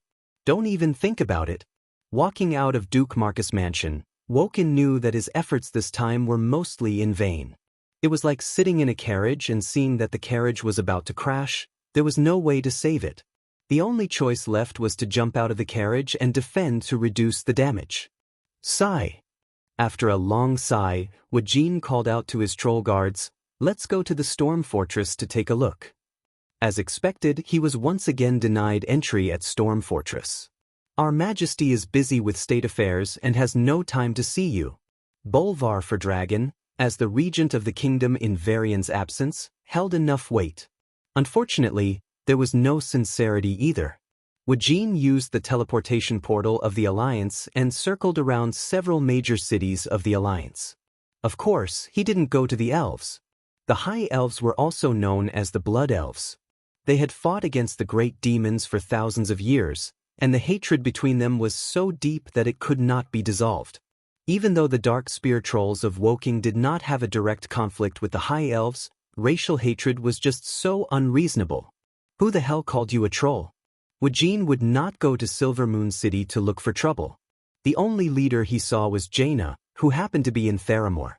Jaina's attire was rather formal. She wore an aqua-blue mage robe with the glittering Kurtira's crown. Two water elemental elites, who were obviously highly intelligent, stood on both sides of her throne. A female high elven mage was waiting at the side with a faint smile on her lips. When Wajin made the announcement and expressed that the Horde was still on friendly terms with the Alliance, Jaina replied, "The Alliance is never stingy with our friends. When they were hungry, as long as the Alliance had something to eat, they wouldn't starve their friends. When there was trouble, even if it was a disaster that could destroy a planet, the Alliance would send out their entire army to rescue them. However, the Alliance doesn't mind slaughtering and roasting wild boars that wander into the crops." This was already a slap in the face. Woking felt his face burning. Let's not talk about the grudges between the Alliance and the Horde during the first and second Dark Portal. After the Horde went west to the Kalimdor continent, The alliance was very kind. Facing an enemy that could destroy the world, the alliance knew their priorities very well. When the Horde was in trouble, as an ally, the alliance was not stingy with their resources. The wood used to build the city of Orgrim was transported from the Elven Forest. When the Horde was famished, it was the alliance who sold a small amount of food to the Horde to tide over the difficulties. When the Draenor evil orcs fell into madness, it was the alliance who provided support such as holy water and food, allowing Sal to save his compatriots. When the Draenor Day was about to be destroyed, it was the alliance who provided a large number of transport ships to rescue the 2 million orcs who were gradually lacking in resources and falling into despair. If it weren't for the bloodiest war between the two sides, the alliance would have enslaved the orcs. If it weren't for the huge differences in appearance and culture between the two sides, maybe the alliance and the Horde would have become a unified organization instead of being independent and wary of each other as they were now. Wajin argued with an almost argumentative tone. The Horde is also very difficult, and Gurus is still young. It's inevitable that he's young. However, he's still growing rapidly. The Horde doesn't want Chief Gurus's previous unpleasant experience with the Alliance to extend to the present. Jaina raised her eyebrows. Oh? Is that so? But I know that Sal is actually younger than Garush. Wajin was speechless on the spot. This was because of seniority. Sal debuted very early, and as the founder of the new Horde, he was brothers with the older generation of Horde leaders such as Varrock and Grom. As a last resort, he could only call Gurus young man. Wajin could only blush. I mean, he's slightly young as a leader. But the Horde is established through force. As the winner of Makra, it's glorious for him to become the Horde's great chief. The Alliance doesn't care who the Horde's great chief is. That's our attitude. If we can talk, we talk. If we don't want to talk, we don't have to talk. Anyway, the Alliance will continue to implement the trade contract signed with the Horde until the contract expires, or the Horde unilaterally tears up the contract. After saying that, Jaina waved her hand. I still have official business to deal with. I won't see you out. Without waiting for Wajin to say anything else, she flashed away and left the living room. This was Jaina's Mage Tower, and Jaina could freely travel to any place in the Mage Tower. Wajin left Jaina's Mage Tower. He took the opportunity to observe Theramore. He was shocked to find that the Alliance had begun to unabashedly prepare for war. Civilians were lining up to evacuate Theramore by boat, and a layer of armor-like things were being added to the strengthened walls. More anti-aircraft cannons were being installed on the walls. The only thing that made Wajin feel a little lucky was that he didn't see any heavy cannons. Most of the cannons installed by the Alliance were fast-firing, not large-caliber heavy cannons. This meant that the Alliance was guarding against the Horde's possible human wave tactics. But they had no intention of attacking, because to blow up Orgrimmar's walls strengthened by multiple layers of magic arrays, heavy cannons of more than 200 millimeters were necessary. Wajin still couldn't relax. With the mobilization and transportation capabilities of the Alliance would be able to transport the largest artillery to Durotor within a week even without the use of the teleportation portal. Damn it, the Alliance's reaction is more intense than I thought. This was the Alliance's deterrence and warning. After Wajin returned to the Horde in disgrace, he almost joined forces with Kane and Delano to put pressure on the Horde to dispel the furious Gurus's idea of going to war against the Alliance. As a result, while Sal was seeking elemental support, Gurus started the war. But the target was changed to Feralas in the southwest of the Kalimdor continent. This used to be a paradise for neutral ogres and some slave merchants. In the Hammer of Doom, the merchants there even let Varian be a slave gladiator for a long time. When Sal was in office, he never touched these neutral forces. Garush, on the other hand, directly attacked them. Chapter 1766. When Duque heard that Garush was attacking the neutral forces, Duque, who had snuck into Theramore's camp, laughed. Is the world black and white? Duque asked Jaina, who was sitting opposite him. I used to think so. But now. Jaina shook her head. That Garush is just as you said. He's quite retarded. Duque raised his hand, and Solarian poured Duque a glass of red wine. Duque gently swirled the glass, letting the aroma of the red wine waft out. Anyone, any race, whatever they do in the world will be remembered. If this was a world dominated by a single race, perhaps it would be better. Unfortunately, neither the humans nor the orcs are in control of hegemony in Azeroth. It's not impossible to wage war against the neutral forces and races just for the survival of the race. Jaina smiled.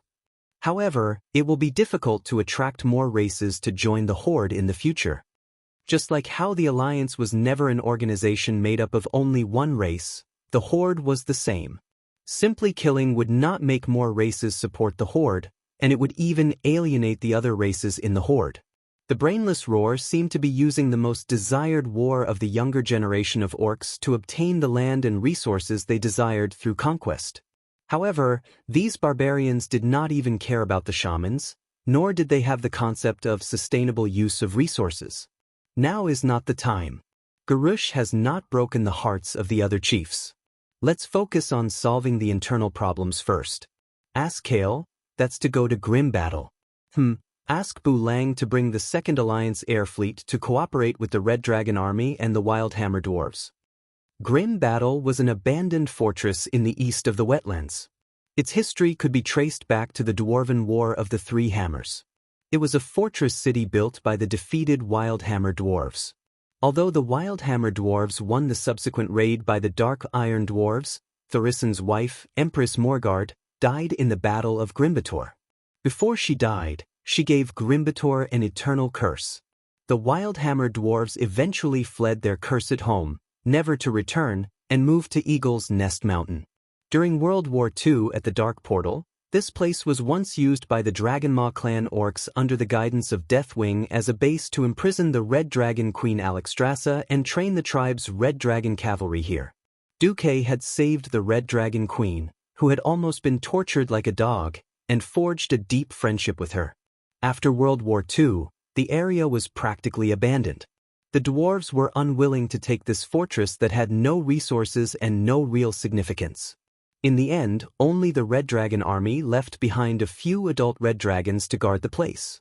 With the arrival of the Cataclysm, Deathwing reappeared in Azeroth, and the Twilight Hammer disciples who were wanted by the Alliance all over the world had already been killed. However, with the support of the Black Dragon army, the Twilight Hammer worked together to drive away the Red Dragons here. They transformed the stone hall built by the dwarves into a training ground. So Grimbator had to fight again. However, this level of trouble was not worth the Alliance's hero squad. Jaina, although I don't think Garrus has the guts to attack the Alliance now, you'd better stay in Theramore, Duque ordered. Yo, I'm facing an army of 2 million orcs. What if I can't hold it? Jaina joked. Why don't you transfer Naxxramas to the top of Theramore's head for me? Duque laughed shamelessly. At that time, the Horde will really have to go to war with the Alliance. Don't you want to? Jaina's bright eyes were full of a faint smile. Duque knew that this was also a test. Hey, I'm your man. Is it necessary to test me like this? Duque raised his hand in surrender. I wonder which fiancé threw me into the ice and snow of the Tirisful woodland and let me experience the cruelty of the orcs? Jaina teased. As smart as she was, it was impossible for her not to know Duque's intentions. At that time, she might have been confused for a while, but after carefully experiencing it later, she would definitely figure it out. Will you hate me for this? Duque asked. Jaina shrugged and spread her hands, pretending to be helpless. Then she sat over and leaned against Duque, her nimble and white fingers drawing circles on Duque's chest. Jaina's voice was faint. If I really hated you, I wouldn't have been willing to follow you for so many years without a title, and even be willing to bear your children. It's just that I never understood why you made me hostile to the orcs at the expense of scaring me back then. Later, after the Horde went west, you were so tolerant of the Horde, even a little indulgent with Sal? I almost thought you had changed, or maybe you weren't you. Duque inserted his fingers into Jaina's fluffy golden hair and stroked it lovingly. I'm sorry. From the past until now, I have always hoped that the Horde will completely withdraw from the stage of history. But what happened later? First, it was because of the situation. The enemies that were more ferocious than the horde came wave after wave. Second, it could be said that I felt the guidance of fate. Fate was simply metaphysics. It could be said that it existed, but it could also be unreliable. However, Duque had been right for so many years that Jaina had long been convinced. She had to believe it even if she didn't want to. What about this time? Jaina caressed Duke's face and blew into Duel's ear. This girl was clearly using her womanhood to her advantage. Duque was speechless. If it weren't for the fact that this girl had been his sword practice partner for many years, eating her up, brainwashing and instigating her, and achieving the unlocking of all the postures, she would have been completely obedient to him. She even bought the ticket for the ship. Duke might really think that she was that girl who sold her father in history. It's not the right time. It wasn't that he didn't want revenge, it was just that it wasn't the right time yet. Jaina was exceptionally intelligent and understood immediately. Hey, since it's not the right time, why did you still want me to come to the front lines? What if I can't escape? Jaina started to act spoiled. Completely helpless, he could only smile bitterly as he took out a seemingly perfect gem and gave it to Jaina. Wow, it's so beautiful. The energy of this thing? No wonder Jaina was so shocked. This thing looked perfect at first, like the eyeball of a blue dragon. As a radiant moon mage, Jaina immediately sensed the terrifying energy contained within it as soon as she touched it, as well as the astonishing Titan runic magic formation. This is, you can call it, mass-produced focusing rainbow. Focusing rainbow? Mass-produced? What the hell was this? Chapter 1767. Focusing Rainbow. As the most powerful arcane energy in Azeroth, the Titans gave the Blue Dragons a magical artifact to control magic. It helped Maligos the Hairweaver manage the magic of Azeroth. If necessary, it could even absorb the arcane energy of the entire Azeroth, but this would make it extremely unstable. Once it exploded, it would be enough to blow up the entire Azeroth into a second Outland. In the original history, in the next important time node, Pandaria's Mystery, Gurus Hellscream used the Blue Dragon artifact, Focusing Rainbow, to condense a magic bomb and threw it over to destroy Theramore like a nuclear bomb. In order to save Jaina, Ronin, the exemplary character of human lousy promotion, sacrificed his life. This is one of the greatest crimes of Garrosh in history. And because Theramore, which had been operating for decades, was destroyed, Jaina's hair turned white overnight, and she became an extremely extreme, almost crazy person. She was blinded by hatred and became unable to see the general situation. Even when she returned to the Dalajan Kirin Tor assembly, she tried her best to advocate ignoring foreign enemies and directly declaring war on the Horde. She was just short of being further corrupted in the game and then being pushed down as a boss in a dungeon. However, in this life, Gurus still wanted to play with the nuclear bomb, Focusing Rainbow. He had to ask Duque first. This is a mass-produced version of Focusing Rainbow. It's a bit like a small magic net and can absorb all arcane energy within a 30-mile radius. You can set the time when it releases the energy again. That is, when you throw it out it will explode in about a few seconds, Duque said seriously. Power? If it's just this operation, it can probably flatten 1/10 of Theramore. When Duque said this, Jaina's expression suddenly changed. Theramore was quite huge. After 11 years of construction with the full support of the Alliance, Theramore was a full 10 kilometers long and wide, which was 100 square kilometers. Blowing up 10 square kilometers at once was definitely more powerful than all the cannons of today, and even the main magic cannons of the Dalajan. Jaina noticed the other meaning in Duque's words. Then what about the other operation? Connect to the magic net and draw in a large amount of arcane energy for a short period of time.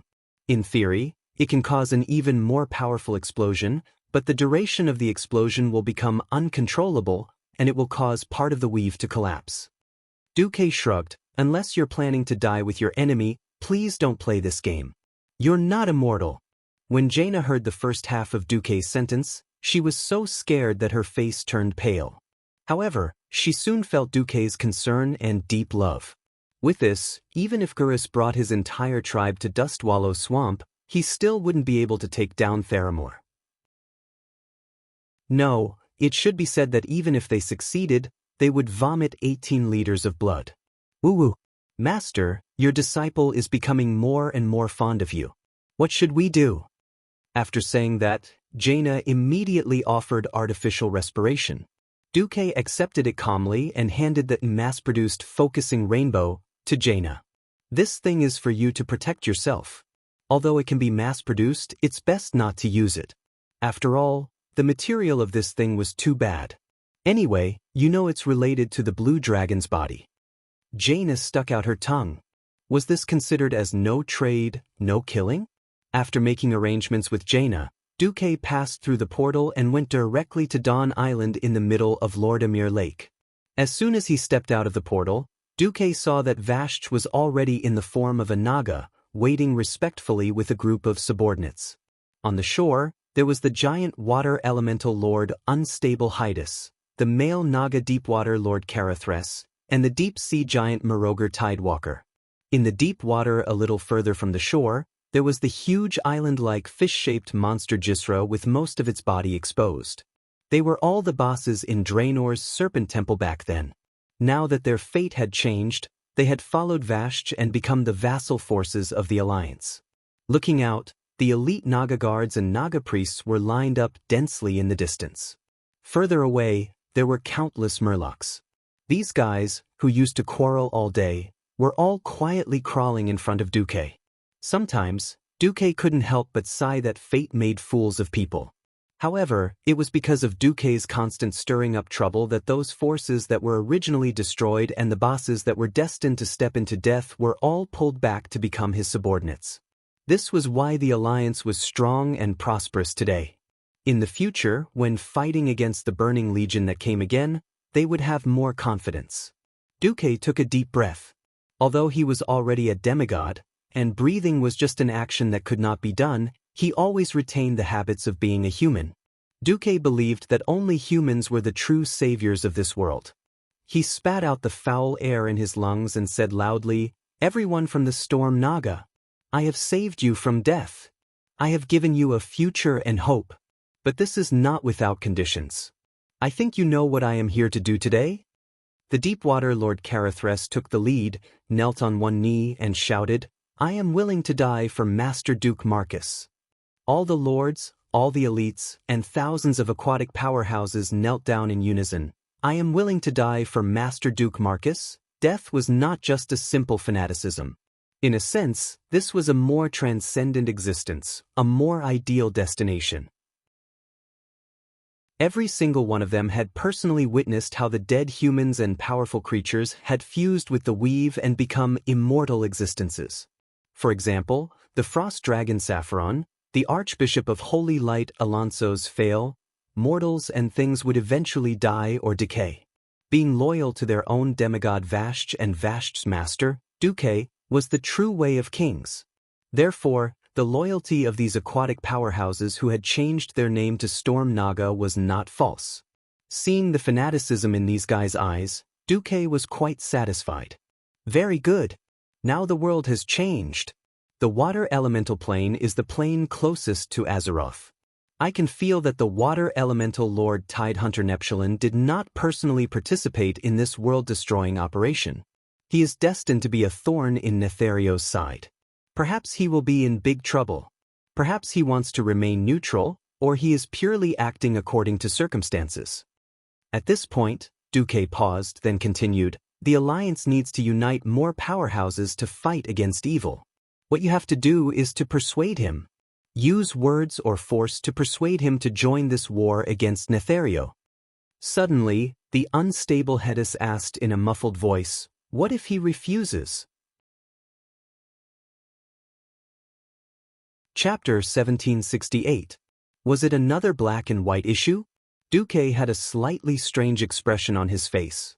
That's not important. If he refuses to participate in the war against Netherio, then make him hand over part of his water elemental authority to Vashch.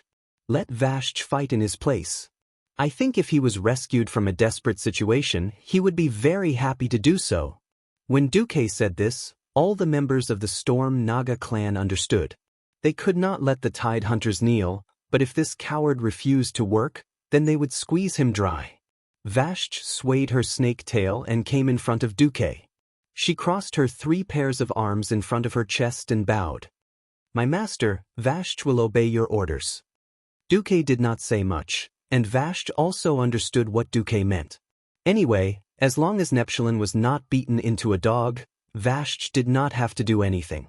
Duque pressed his hands on Vashj's shoulders, and Vashj's body suddenly trembled. After following Duque for so long, she of course knew that Duque did not like non-humanoid monsters.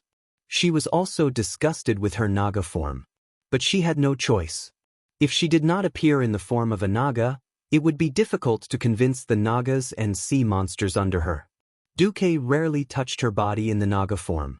Duque was willing to press her slippery, scaly shoulders, largely because of what he was about to say next. "I'm going back to Vashj. Are you all right?" "Yes, I'm fine." The only part of Vashj's body that did not turn back into a Naga was her head. Her smooth white face leaned down and pressed against the back of Duque's right hand. She intimately rubbed it a few times. "I am both Vashj and Master Saleya. Both of them are me. And it is because of Master that I did not go crazy during those long dark times." With the destruction of the Well of Eternity, the city of the High Elves, Vaskr, sank into the sea. Elven Queen Azhara and her High Elven followers could not escape this catastrophe. Although they escaped death, the price of their lives was Zoth, turning them into terrifying Naga sirens. Now, time had washed away the history of the High Elves. Many people had already forgotten this painful lesson. But Vashj was definitely an exception. Back then, the Lord of Vastr's city had been her mother, Lysariel Vastr. Because of her mother, she was able to enter the Azhara palace and serve Queen Azhara, becoming the queen's maid. After Vastr sank to the bottom of the sea with Azhara city, Vastr had been Vastr's territory for the past 10,000 years, until she led the Naga of her clan to seek refuge with Illidan. This time, following the Great Cataclysm, the water elemental plane and Azeroth's greatest overlap was Vastr. This caused the water elemental in Vastr to riot and produce a terrifying resonance. It passed through the abyss of the sea and reverberated throughout the world of Azeroth for a long time. To solve the problem of Vastr, there was no one more suitable than Vastr and her Storm Naga. Perhaps there had been other Naga clans who did not have eyes and came to take over, but as a demigod, everything would be easily solved. Through the almost non-existent plane barrier near Vastr, they could reach the throat of the abyss. The throat of the abyss was an ocean located in the elemental plane. It was the source of all water elemental and the territory of the water elemental lord, Neptulin. It was constantly brewing and using waves and storms to attack the land that was surrounded by it. Normally, unless mortals relied on special methods, they would not be able to get close to this godforsaken place. The Naga were originally aquatic creatures, but it was different. Without a doubt, this was their backyard. Duque sent the Storm Naga there, so it was safe. Sileka, remember safety first. After saying goodbye softly, thousands of Naga and Murlocs jumped into the water under Vastr's lead. The entire sea was filled with bubbles from the rapid diving of these aquatic creatures. 10 minutes later, the entire island suddenly became empty. That was not entirely true. At least, the Murloc prophet Maugr had stayed. As the leader of hundreds of thousands of Murlocs, he was already Vastr's other deputy, and his position was only below the Deepwater Lord, Carathras. "Look after Lordimer Lake." "Understood, my master." Maugr bowed deeply to Duque. A day later, in the deep sea northwest of Stormwind City, a huge army arrived at Vastr. Vastr swayed her snake tail and came to a seemingly ordinary high platform. She raised her hand and gently wiped off the thick moss on a stone tablet. If not for her actions, anyone would think that this stone tablet was an ordinary deep-sea stone. When she finished wiping the stone tablet, she was shocked to see that the stone tablet was written in the High Elven language. This tablet commemorates the benevolent leader, our beloved Lady Lysarel Vastr. For 100 years, she has guided the people of the glimmering city, Vasture, into an era of endless prosperity. May she and her daughter, the dazzling Lady Vasture, continue to illuminate the way forward for our people in the darkness for the next 100 years. Vasture seemed to be muttering to herself. It was the Naga's special sound wave language underwater. My master, the one who truly illuminates the way forward in the darkness, is you, not me. Vasture is my surname, not my name. Forget it, from the day you saved me, I am Vasture Ubiteria Vasture. Vasture smiled gracefully, and then there was no trace of a smile on her face. She raised her trident high and pointed it forward. Storm Naga! Attack, destroy all who resist. The queen's clear voice spread throughout the dark underwater world. Beside her, Carathres, who was even more burly, raised his weapon. Attack, destroy all who resist. Tell those thieves who is Vasture's master. Attack! Thousands of voices responded. They converged into one, and then turned into an incomparably huge war machine, beginning to rush into every corner of the underwater city of Vasture. The surrounding water constantly fluctuated greatly. With the scouring of the underwater turbulence, there were red waves everywhere. Vasture was like this. Just like her current position, she did not participate in the battle. She stood on the triangular roof of the tallest temple in this underwater city, ostentatiously displaying her divine power fluctuations. She was declaring her ownership of this underwater city, and also longing for a challenger with enough weight to appear. Unfortunately, there was none. The one who occupied this place was merely a second-rate Naga clan. She did not even need to do anything. Yusler had already swallowed the guy whose name it did not even know into its stomach. Chapter 1769. Duque realized that he was actually a bit like a superstar, going to one show after another. In fact, Duque should be happy. His subordinates were strong, and they did not have their own masters, but rather, they had their own goals. Moreover, the emergence of more peerless powerhouses was a preview of the full-blown war when the Burning Legion invaded in the future. After all, this time, Nisario, Ikir, and Ragnaros had come together. 10 years ago, all three of them would have been big bosses that could destroy the world. If he were to gather all the elites together and defeat the enemies one by one like in the past, it would mean that he would let the other two go. Unfortunately, no matter which one he let go of, it would cause unimaginable destruction and destruction to Azeroth. Splitting up to fight against the enemy was already inevitable. No matter how reluctant Duque was, he had to start learning to let go. And the biggest difference from history was that the Alliance now had the capital to split up. When Duque rushed to Silvermoon City, he happened to run into the elves' farewell party for Queen Sylvanas. This time, Sylvanas' target was the wind elemental lord, Ikir. Just as Sylvanas was about to push open the door to the farewell party hall, Duque arrived. Oh dude. We sisters almost thought that the three of us combined couldn't compare to your maid. Queen Sylvanas teased Duque. That's right. At this moment, beside Queen Sylvanas were Aurelia and Sasha, who were dressed in military attire and ready to go to war. The three Windrunner sisters had not gone to war for a long time. He had to admit that the physique of the elves was against the rules. After Aurelia and Sasha gave birth to a daughter, not only did their figure not change, but their breasts were also a grade bigger. Seeing this, the other women around Duke were all envious and jealous. Duque was drooling. Unfortunately, women like the three Windrunner sisters were destined to put the survival of the world as their top priority. They were leading by example, shouldering the future of the entire elven race with their seemingly thin and weak shoulders. Even though Duque didn't think that they were the kind of wife and loving mother he knew from the first day he started dating them, his daughter wasn't even a year old yet, and they had already chosen to fight. This kind of courage. Should he say that it was no wonder their surname was Windrunner? Duque shrugged in the face of Queen Syriana's teasing. Then he went over to each of them and gave them a hug and a kiss. After a long kiss, Aurelia raised her eyebrows and smiled. How surprising. I thought you would use her as an excuse to stop me. Your name is Windrunner, not Canary. When I first met you, I seemed to see a high-spirited warhorse that was eager to enter the battlefield. Why did I have to bind a gust of wind if it was foolish?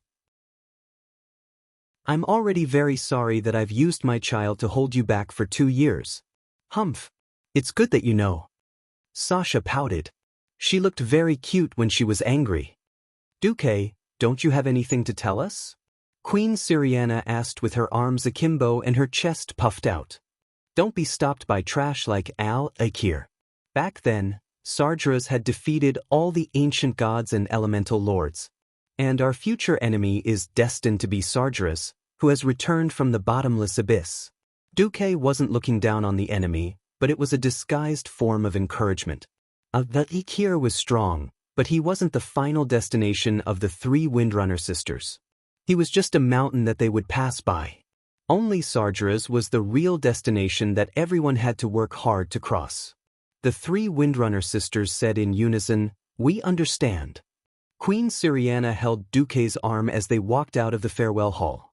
In the past, countless elves used to look at Duque with envy and even hatred as he was the man who had taken away their queen's body and mind. However, as Duque became a demigod, all the jealousy and hatred disappeared, and all that was left was admiration. That kind of formulaic speech couldn't attract Duque's attention. Although the elves were applauding and cheering for Queen Syriana's speech, Duque's mind had already flown to the southernmost part of the Tanaris desert, Uldum. There were a total of 3 Titan bases on planet Azeroth. The other 2 were Uldaman in the Barren Land, and Uldur in Northren's Storm Peak. Mortals knew the most about Uldaman. It was the place where the Titans created the ancestors of the dwarves, rockjaws, and earth spirits. It was because the earth spirits were cursed with flesh and blood that the dwarves of today came into being. Audor was the place where the Titans left the guardians on the continent of Azeroth lived. It was once filled with the storm giants and their slaves, the crystal puppets. It was also dominated by the ancient god Yogg-Saron. With the battle of the allied forces, Uldur had been liberated. Even the guardian dragons and the Titan guardians knew very little about Uldur. With the consent of the guardian Torim, the leader of the alliance was able to ask Uldur's central computer again. According to Uldur's records, it was confirmed that Uldur used to be the Titans' climate research center in the world of Azeroth, and perhaps it still was. It might still contain the blueprints of the Titans' transformation of the world, including mountains, rivers, seas, and all kinds of creatures.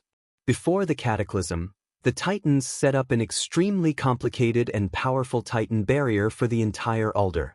Even the Titan guardians themselves could not enter it.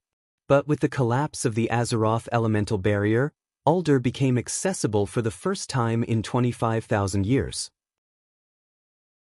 For Nesario, who was keen on creating new species of dragons such as the Twilight Dragon, there was mysterious information he could not refuse. There were a total of 3 core areas in Uldur. One was the Hall of Origins that had mastered the mysterious power of the Titans. Due to Duque's special instructions, the archaeological team belonging to Bulang Bronzebeard had gone deep into the Hall of Origins of Uldur as soon as possible after the cataclysm. According to the preliminary reports, this pyramid covered in sand and gravel was a place that archaeologists dreamed of. Precious ancient relics and terrifying automatic defense systems could be seen everywhere. But according to the ancient language on the stone tablets discovered at this stage, archaeologists suddenly discovered that there was an even more important treasure hidden in these halls. A secret that could threaten the entire Azeroth, a weapon of mass destruction that could recreate all life in Azeroth. The leaders of the Alliance believed that the invaders of Uldur, led by Nesario, obviously knew this secret and hoped to use this treasure as a weapon. Finding and protecting the Hall of Origins was no longer just an academic need. Chapter 1770. Therefore, Brian Bronzebeard, Illyria, Riadaline, Hadgeron Brightwing, and Millhouse Manastorm would be in charge of the path in the Hall of Origins. These 5 hero-level powerhouses were Brian Bronzebeard, Illyria, Riadaline, Hadgeron Brightwing, and Millhouse.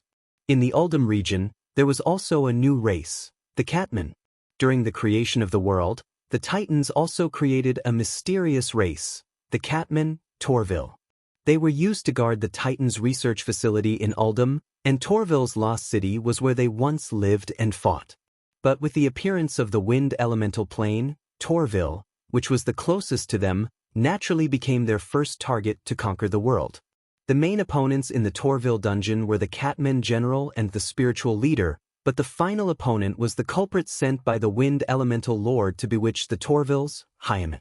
Torville's lost city was the stronghold of Nephiselt. Nephiselt was one of the Catmen Torvilles, and the flesh curse had turned their stone skin into flesh. In fact, almost as soon as the cataclysm happened, Deathwing's forces infiltrated Uldum faster than the dwarven archaeologists. Torville swore allegiance to Deathwing in exchange for a chance to remove the flesh curse. After signing a dark contract with Deathwing and his army, Nephiselt Torville, who had regained their stone skin, retreated to their ancient capital, the Lost City, in the Venel River Delta, and continued to threaten the entire Uldum. However, after the curse was lifted, the gang of Torwills turned around to bite back at their benefactor. Even so, because Nephiselt had already signed a dark contract, the distortion and malice in them could never be removed. The Lost City was easy to defend and difficult to attack. The periphery was surrounded by steep mountains and swamps filled with crocodiles. Even if there was no garrison in the city, it was difficult to invade. What was worse was that the commander of Nephiselt was Lord Southwind, Xianxia, who had given them new power. She was one of the most powerful servants under Deathwing and Thakir. Even though he was a powerful enemy and an unshakable general, the fact that Xianxia appeared in the Lost City might also be an opportunity. After strengthening a large number of troops and corrupting Nephiselt, he did not have much power left. A truly powerful team of heroes might be able to sneak into the city and assassinate Lord Southwind before he recovered his power. This task was given to Sasha. She would team up with Marid, Vanessa, Sally Whitemane, and Solarian, the great astrologer, in order to complete the mission quickly. The teams formed by these two groups of heroes were just side divisions. Their main force was still dealing with the wind elemental lord Al-Akir. If Al-Akir was at his peak, Duque wouldn't have dared to let Queen Sylvie face him. In fact, after the World War 25,000 years ago, whether it was the four great ancient gods or the four elemental lords, after they died once, they were no longer as brave as they were in the past. Thus, Duque sent out Servanas, Gavin Rad, and Storm Warden Amarun. The three of them would head straight for the Wind God throne located in the void southwest of Uldum.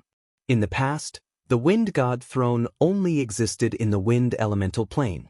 It was the lair of the Wind Elemental Lord Al-Akir, floating high in the endless sky wall. Now, the barrier of the Elemental Plane had been broken. In order to prevent Al-Akir from wandering freely in the wind of Azeroth, it was a good idea to take the initiative to attack. Otherwise, when Al-Akir tamed all the winds in the southern sky of Kalimdor and gathered the fiercest storm, it would be too late. His appetite couldn't be too small. Obviously, cleansing all life in Uldum and occupying the mysterious Titan creation, the Hall of Origins, would only be his starting point.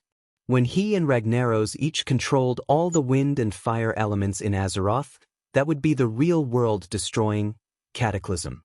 Even without Nesario, who controlled the earth elements, taking action, they alone could destroy all the creatures in Azeroth. Flames burned everything.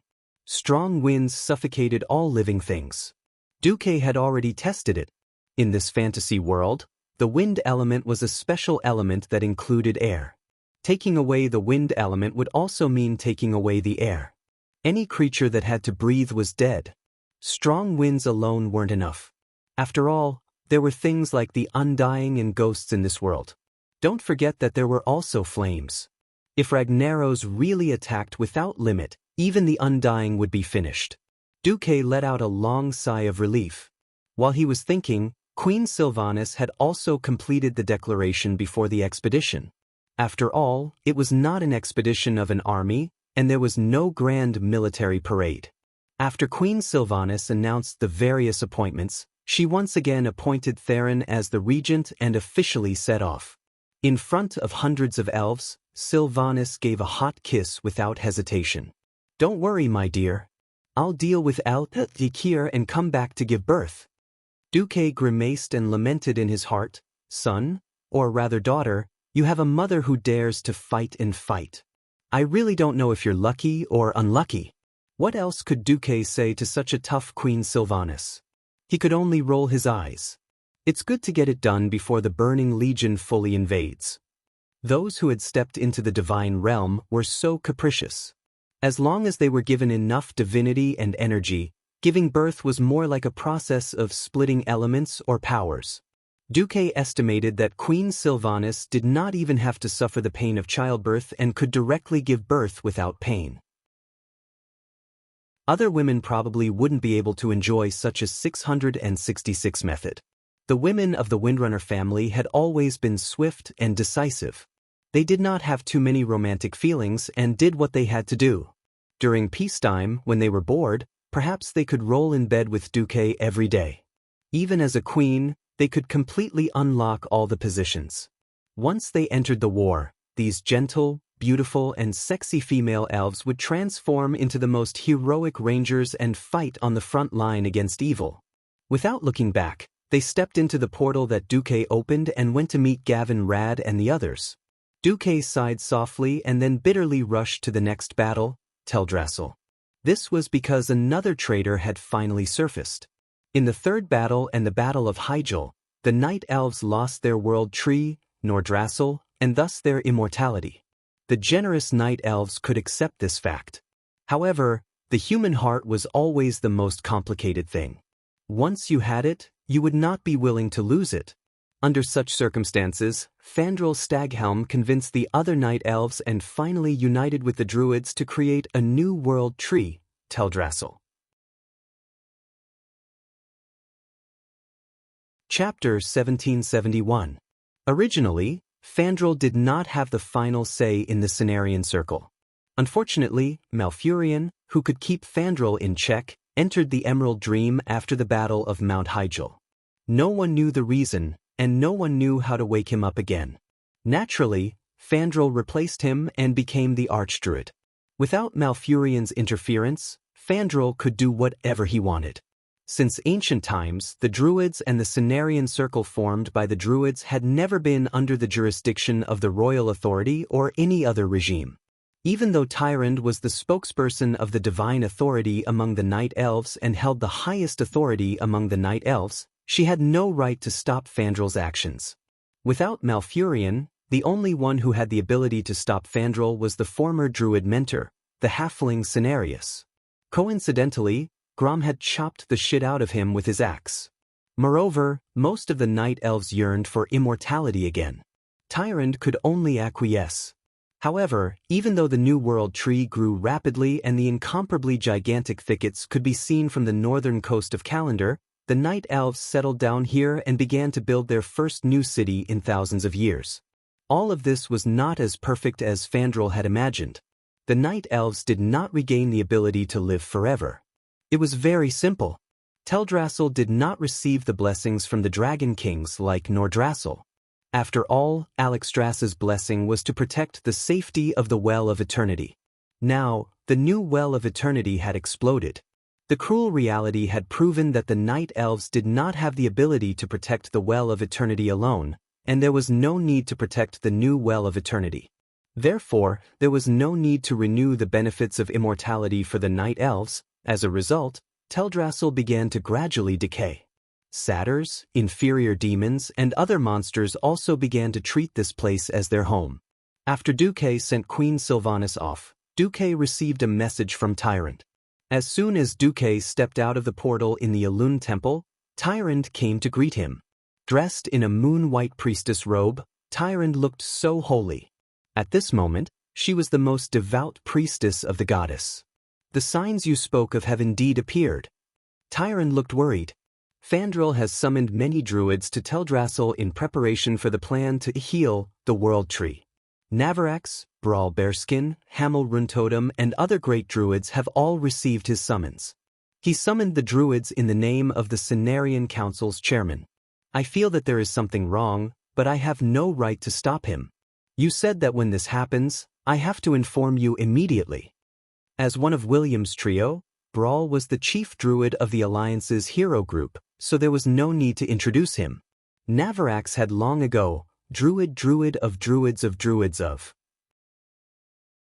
Long before Sar led the orcs west to the Kalimdor continent, a group of claw druids discovered a complex underground cave in the heart of the Barren Lands. At that time, as the leader of this group of druids, Night Elf Navarax firmly believed that as long as he could connect to the Emerald Dream in the cave, he could transfer the energy of the dream to the spring in the cave and restore the Barren Lands to its former glory.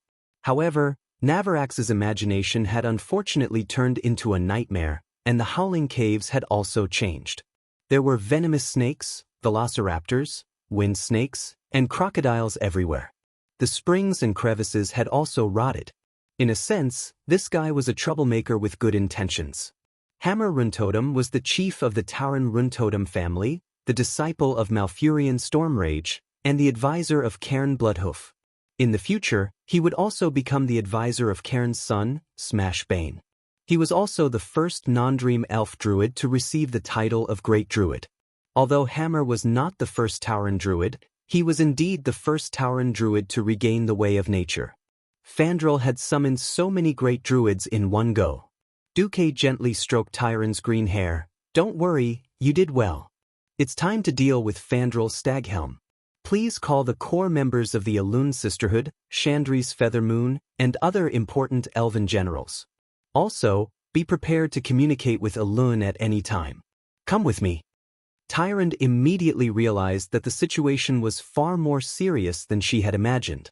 Duque must have sensed something. Can you tell me who the enemy is this time? Tyrande asked with a straight face. The King of Nightmares, Savis. Upon hearing this name, Tyrande could not help but reminisce about the darkest times. In a sense, it was Savis who had followed Queen Azhara's orders to seek a higher level of power and life in the universe.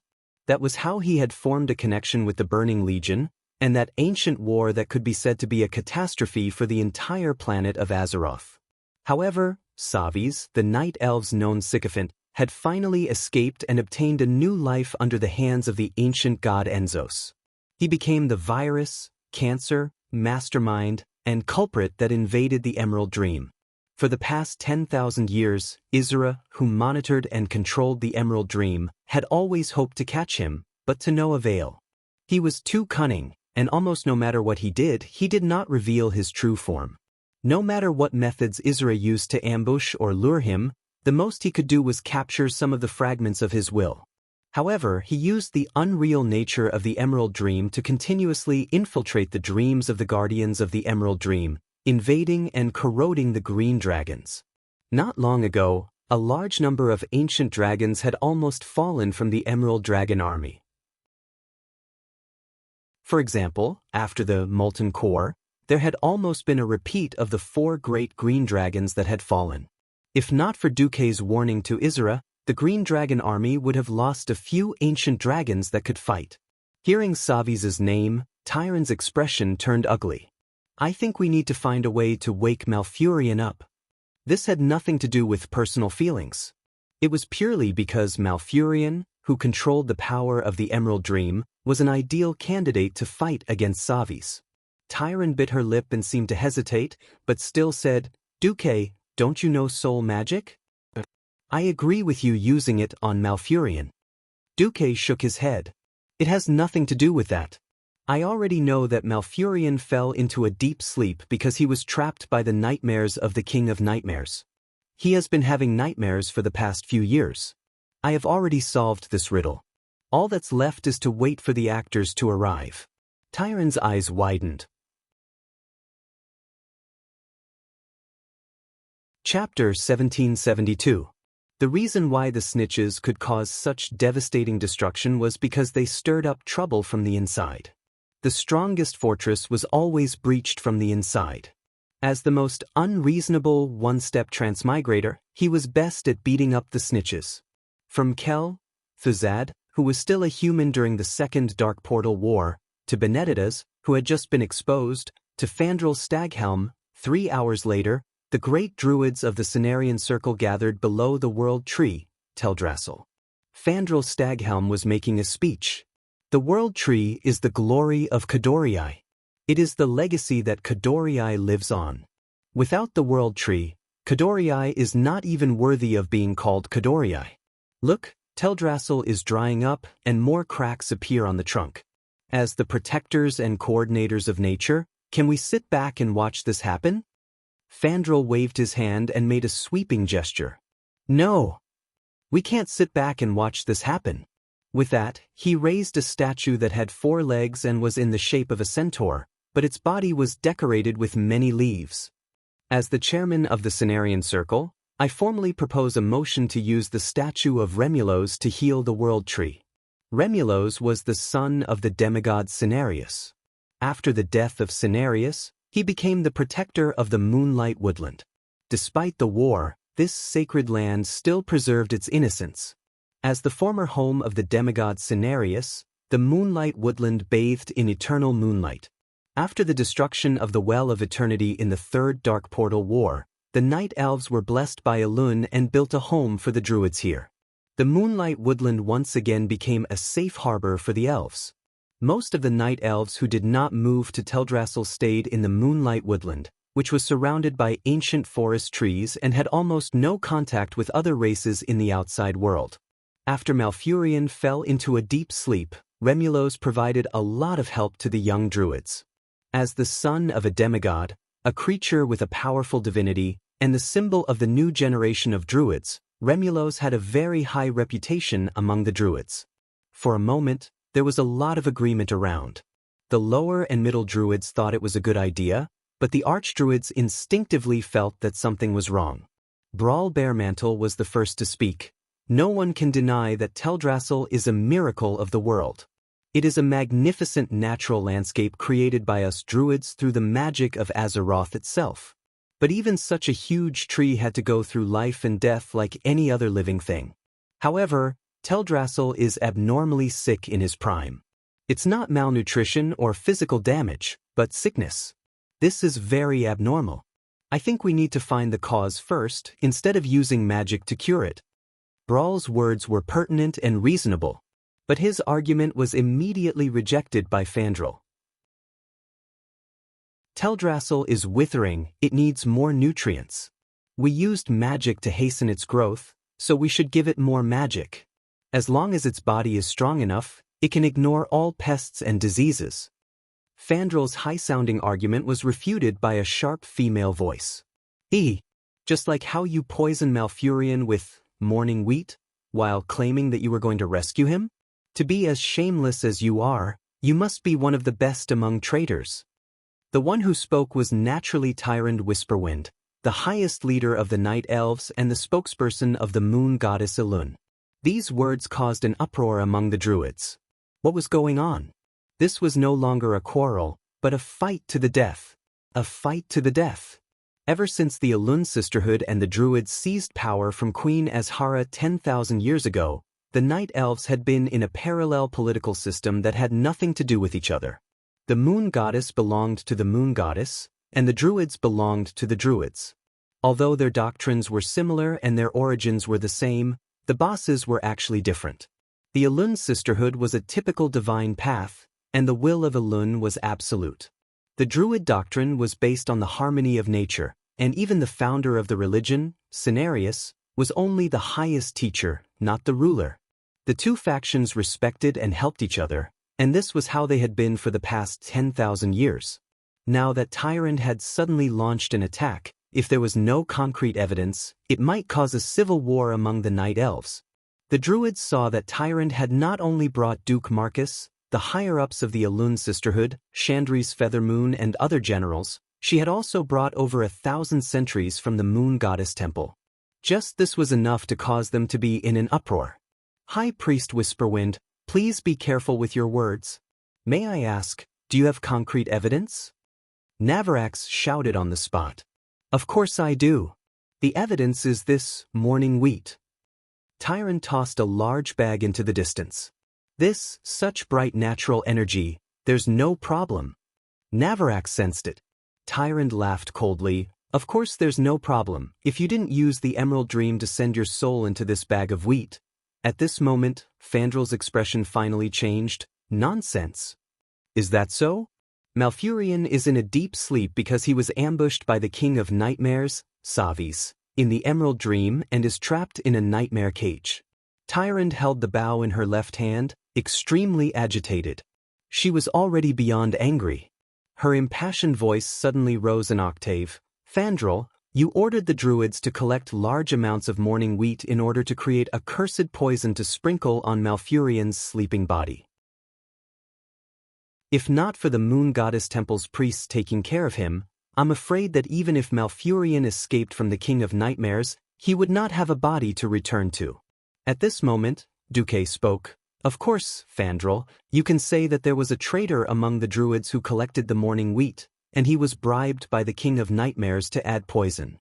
But who is in the right and who is in the wrong? Just find an archdruid to sink into the Emerald Dream to find out. Not only do you check the morning wheat, but also carefully listen to Teldrassil's voice. Hearing Duque and Tyrande's words, the druids began to waver. They were right. As long as an archdruid sank his soul into the Emerald Dream, all the mysteries would be revealed. The three archdruids, Brawl, Navarax, and Runtotem, looked at each other and made a decision on the spot.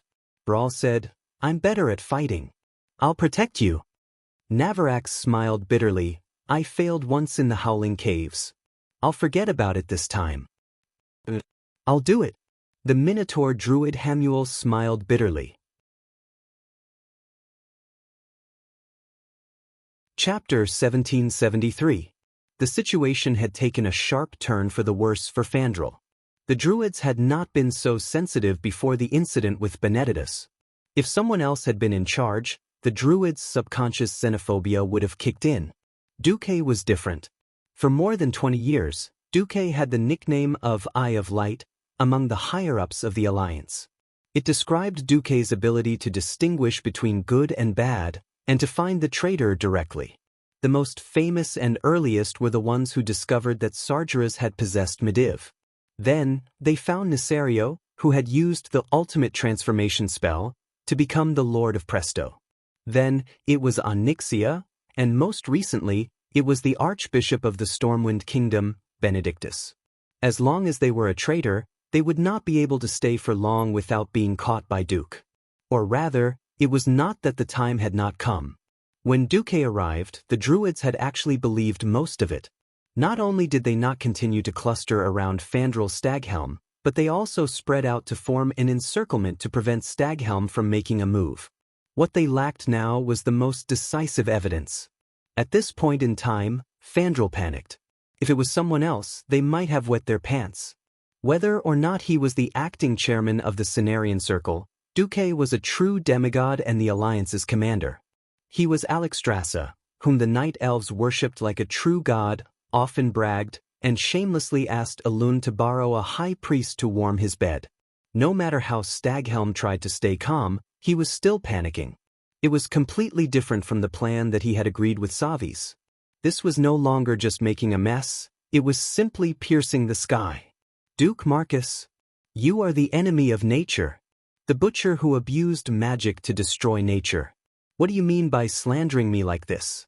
Even if the wheat is poisonous, it's because I didn't notice. The same goes for Teldrassil. We can't find a way to cure the World Tree, and we're just working together. What right do you have to slander me? And I have no reason to do so. Fandral insisted that Duque was slandering him and argued loudly. He doesn't have a motive, right? The druids were confused. Duke's mouth spat out only one name, Vartan. In an instant, all the elves understood. Fandral Staghelm was not only a well-known archdruid, but also a famous sun lover. Fandral's wife died in childbirth, so he loved his son Velastin dearly. When his son was almost 1,000 years old, he still broke the door guard for his son, telling him to go home at 9 o'clock every night. It was like holding it in his hands and not letting it go, holding it in his palms yet afraid of melting. It wasn't easy for Volston to live up to his expectations. He had displayed his independent temperament in various occasions and had even given birth to a granddaughter for him. It was only then that he could relax a little. Unfortunately, during the War of the Shifting Sands in Silithus 1,000 years ago, Staghelm's father and son fought side by side in an attempt to restrain the insectoid army that invaded Silithus. The mutant insects continued to pour out of the Karaj fortress to support the insect army at the front. All of Silithus was surrounded. Fandral made a decision that he would regret for the rest of his life. He sent the young Volston to guard the Night Elf outpost in Southwind Village. Unfortunately, Volston died when Southwind Village was attacked by the Karaj army.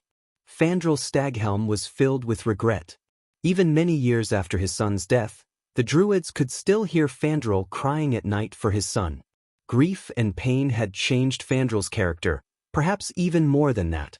Since Volston's death, he made many tough decisions, and his actions became more and more hasty and arbitrary. Since a few hundred years ago, he did not allow anyone to question his decisions.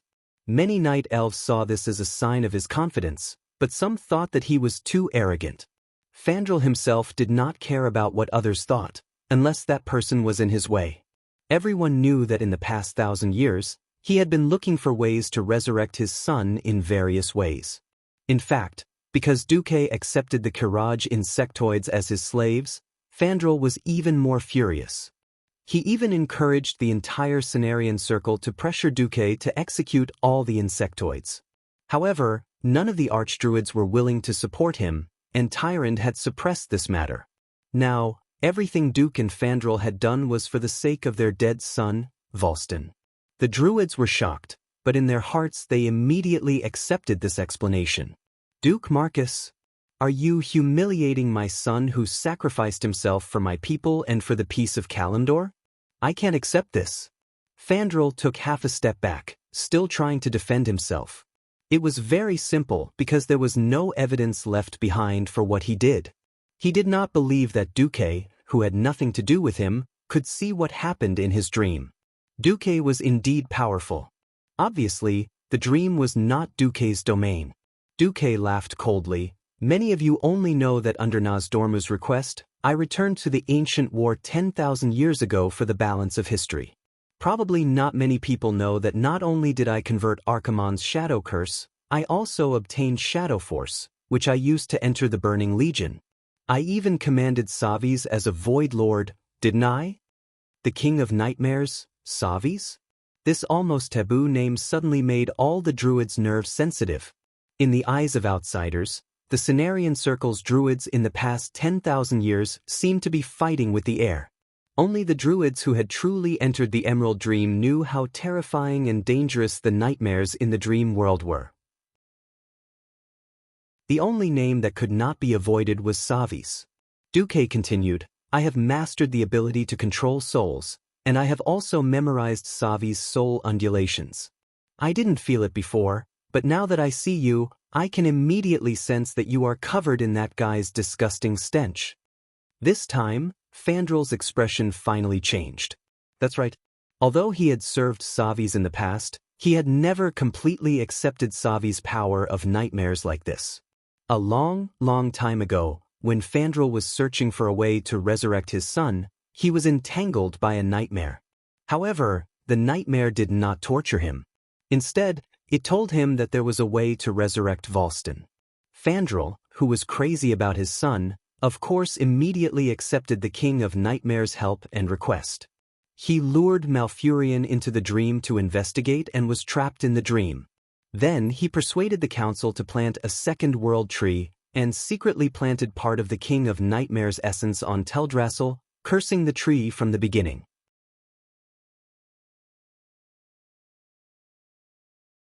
Chapter 1774. From then on, the King of Nightmares controlled part of the World Tree's power and could use Teldrassil's connection to the world to carry out a series of spreading operations. The King of Nightmares, of course, gave Fandral a new son after Fandral made these contributions. One of the King of Nightmares transformed into Volston, and at the same time read Fandral's dream, making this son look exactly like Fandral. Fandral had always hidden this son well and let the fake Volston act as a bridge between him and the King of Nightmares. This time, the King of Nightmares was ready to invade Azeroth. The fake Volston sent an order. Fandral was to gather all the druids around the World Tree to prevent them from discovering the Nightmares' next attack plan. Then, Fandral was to lead these druids to use a method that looked like treatment, but was actually poisoning the world tree to deepen the disease. If this was in the original history, a terrible event would have erupted and spread throughout the entire Azeroth continent. Everywhere in the world, regardless of race, everyone began to fall into endless nightmares. Whether it was Kalimdor or the people of the Eastern Kingdom, they all began to fall into a deep sleep and had nightmares. Only a few people with strong willpower were able to avoid falling into a deep sleep. This directly bought more time for the Wing of Death's conspiracy. Coincidentally, at this time, the Tauren druid Hamuels sank into the Emerald Dream and heard Teldrassil's call for help. Moreover, Fandral had the insight that Hammer had discovered his secret and ambushed this noble druid. Originally, it should have been an evenly matched battle between the druids, but Fandral had obtained the power given to him by the King of Nightmares. In addition, he had extracted the power of the fallen world tree, so he defeated Hamuel and imprisoned him, preparing to corrupt him to become the minion of another King of Nightmares. However, in this life, Fandral did not have the chance to further poison Teldrassil. Just as Fandral was about to completely fall, Duque directly rushed out to confront Fandral. In fact, when Duque said that he had recently discovered the smell of Savi's on Fandral, Tyrant also questioned Duque why he did not tell her immediately. Duque replied, "The soul and will of intelligent creatures are the most complicated things in the world. There is seldom absolute light or the most complete darkness. The souls of most intelligent creatures were in a state of confusion that was a mixture of righteousness and evil.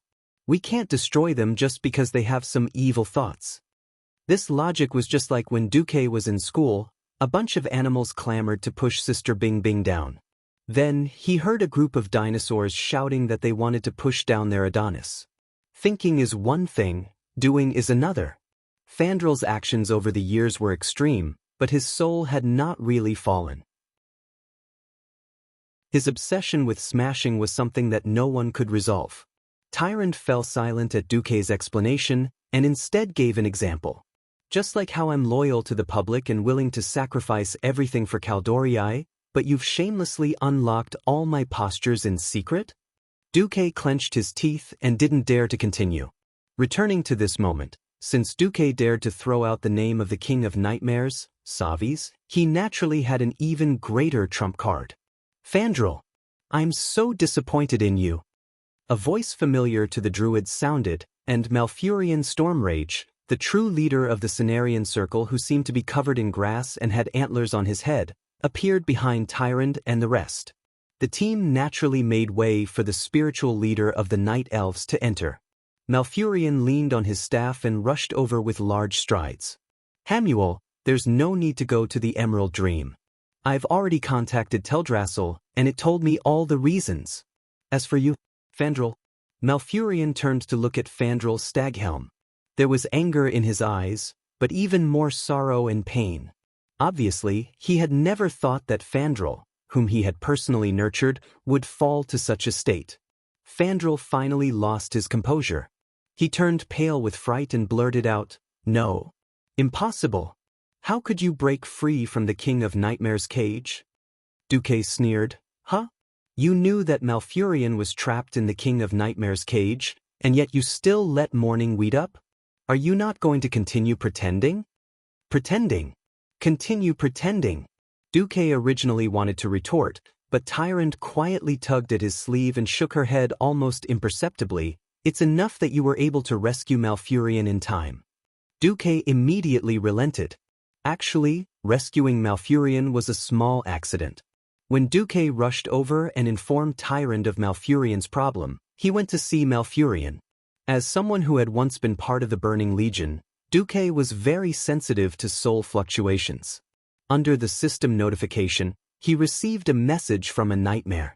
Although Malfurion was imprisoned by the King of Nightmares, he also used the power of nightmares as a hint to inform Duque of the most important person's name.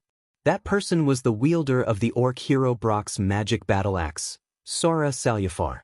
This female orc was Brock Salyafar's niece.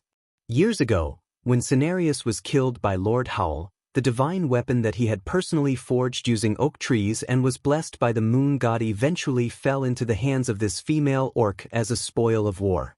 And this weapon was the key to destroying the King of Nightmare's cage. The rest was only natural. Duque asked Tyrant to bypass Brainless Howl and contact Wajin in private. Wajin, who was struggling to maintain a friendly relationship with the Alliance, immediately agreed to let Sora, who was not valued by Brainless Howl, make the trip. At this moment, Malfurion happened to arrive at the perfect moment. Fandral, are you still going to be stubborn? Give up on your damned plan. What bullsh * T King of Nightmares, Savi's is a liar. There's no way he can resurrect your son. Malfurion shouted with every drop of air in his lungs. Fandral Staghelm's face showed a sorrowful expression, but it was unknown why he was sorrowful. It's too late. Malfurion, and I'm willing to pay any price for my Volston. With a wave of his hand, the famous druid's hands suddenly glowed with an illusory black light. In the blink of an eye, thousands of translucent nightmare minions with twisted limbs and tentacles jumped out of thin air and began to attack all living beings present. Malfurion turned his head to look at Tyrant, who was standing beside Duque, and then turned his gaze to Duque. Next, it's a matter between master and disciple. Duque, do you agree? I agree. Chapter 1775. The reason why the alliance was an alliance was because all the allied countries and races were equal. This was written in a charter that hung high above the headquarters of the alliance in Stormwind City. One could see it as soon as they entered. To this day, the throne hall was not a fixed place. Almost every kingdom in the alliance had a hall with many thrones. Wherever the leaders of the alliance gathered, it was called the throne hall. It was at that moment, but not after it was gone. Every hall would definitely have this charter hanging on the wall. This represented equality and the respect between countries. If it was the Empire, Duque could just bring people to capture Fandral and beat him up. There would be no need for so much trouble. It was because he respected the traditions of the Night Elves, as well as the entanglement of politics and religion, that Duque patiently confronted Fandral. On the other hand, he was giving Tyrant face. Duque was definitely happy to see Tyrant monopolizing power. After all, that would save him a lot of trouble. However, he did not want Tyrant to take all the power in the form of a tyrant. In fact, Malfurion was also involved in Fandral's incident. In this life, Tyrant did not choose Malfurion. In a sense, Malfurion's green card was real. Even if Duque succeeded, he still respected Tyrant. He had spent too little time with Tyrant. He could not compare to the Stormwind brothers. The two brothers were Tyrant's childhood sweethearts for more than 13,000 years. They would always have a special place in her heart. It was not appropriate to belittle or elevate them. Therefore, this time, Duque played the role of a quiet, handsome man and quietly watched the battle between master and disciple. There was no Liang Jingru in this world, and there was probably no big sister who gave him courage. Duque did not know where Fandral got his courage from, but he actually wanted to kill Malfurion in front of Duque and Tyrant. Corruption, grant me strength. Fandral's current posture was very similar to Archimonde's when he absorbed the vengeful souls of the world and prepared to use his ultimate move on Mount Hyjal. Unfortunately, the Ack brothers' graves were already 3 feet tall. Old man, don't learn from him, okay? Clearly, Fandral was absorbing the fallen power of the World Tree for his own use. The main point was that Duque had exposed Fandral's scheme in advance in this life, and the decay of the World Tree was much shallower than in the original history. That kind of superficial level of depravity power was not even worth mentioning. Duque saw that Fandral had not reached the demigod level after absorbing for a long time, and he began to yawn. Naturally, Malfurion and the others wouldn't keep Duque waiting. After all, this was a disgrace to the Cenarian Circle. If they couldn't handle it themselves and had to ask Duque to do it, not only would they lose face, they would also fall into a passive position politically. Obviously, Fandral would not give up without putting up a fight. He had summoned a nightmare monster the size of a villa. At least in terms of momentum, it was very scary. Such a huge, semi-illusory, black, and even living tissue could not be counted. Anyway, a druid could not avoid a single one of its tentacles. The slightest touch would cause the druid to fall into a nightmare as if he was having an epileptic seizure and kept struggling on the ground. Have a taste of nature's wrath. Brawl and Hamuir exerted themselves to the limit, working together to create a green hat and put it on the nightmare monster's head. No one knew how it worked, but their attacks blocked the attacks of the nightmare monster's claws. Malfurion summoned the World Tree, and there was still a lot of nature energy left to block Fandrel's spells. At the same time, a green glow appeared on top of Malfurion's head and instantly gathered on the tips of his 2 antlers. Then he shot out a ray similar to moving deadlight. Swoosh! It seemed to have missed, but after the ray passed Fandrel's body, it suddenly made a turn and shot into the void. The seemingly empty void suddenly cracked open, and an object with the appearance of a young night elf fell out of the void. Vast Ein? Fandrel let out a scream. That's right, Malfurion's attack from the beginning was to cover up his real move, which was to directly attack the fake Vast Ein hiding behind Fandrel.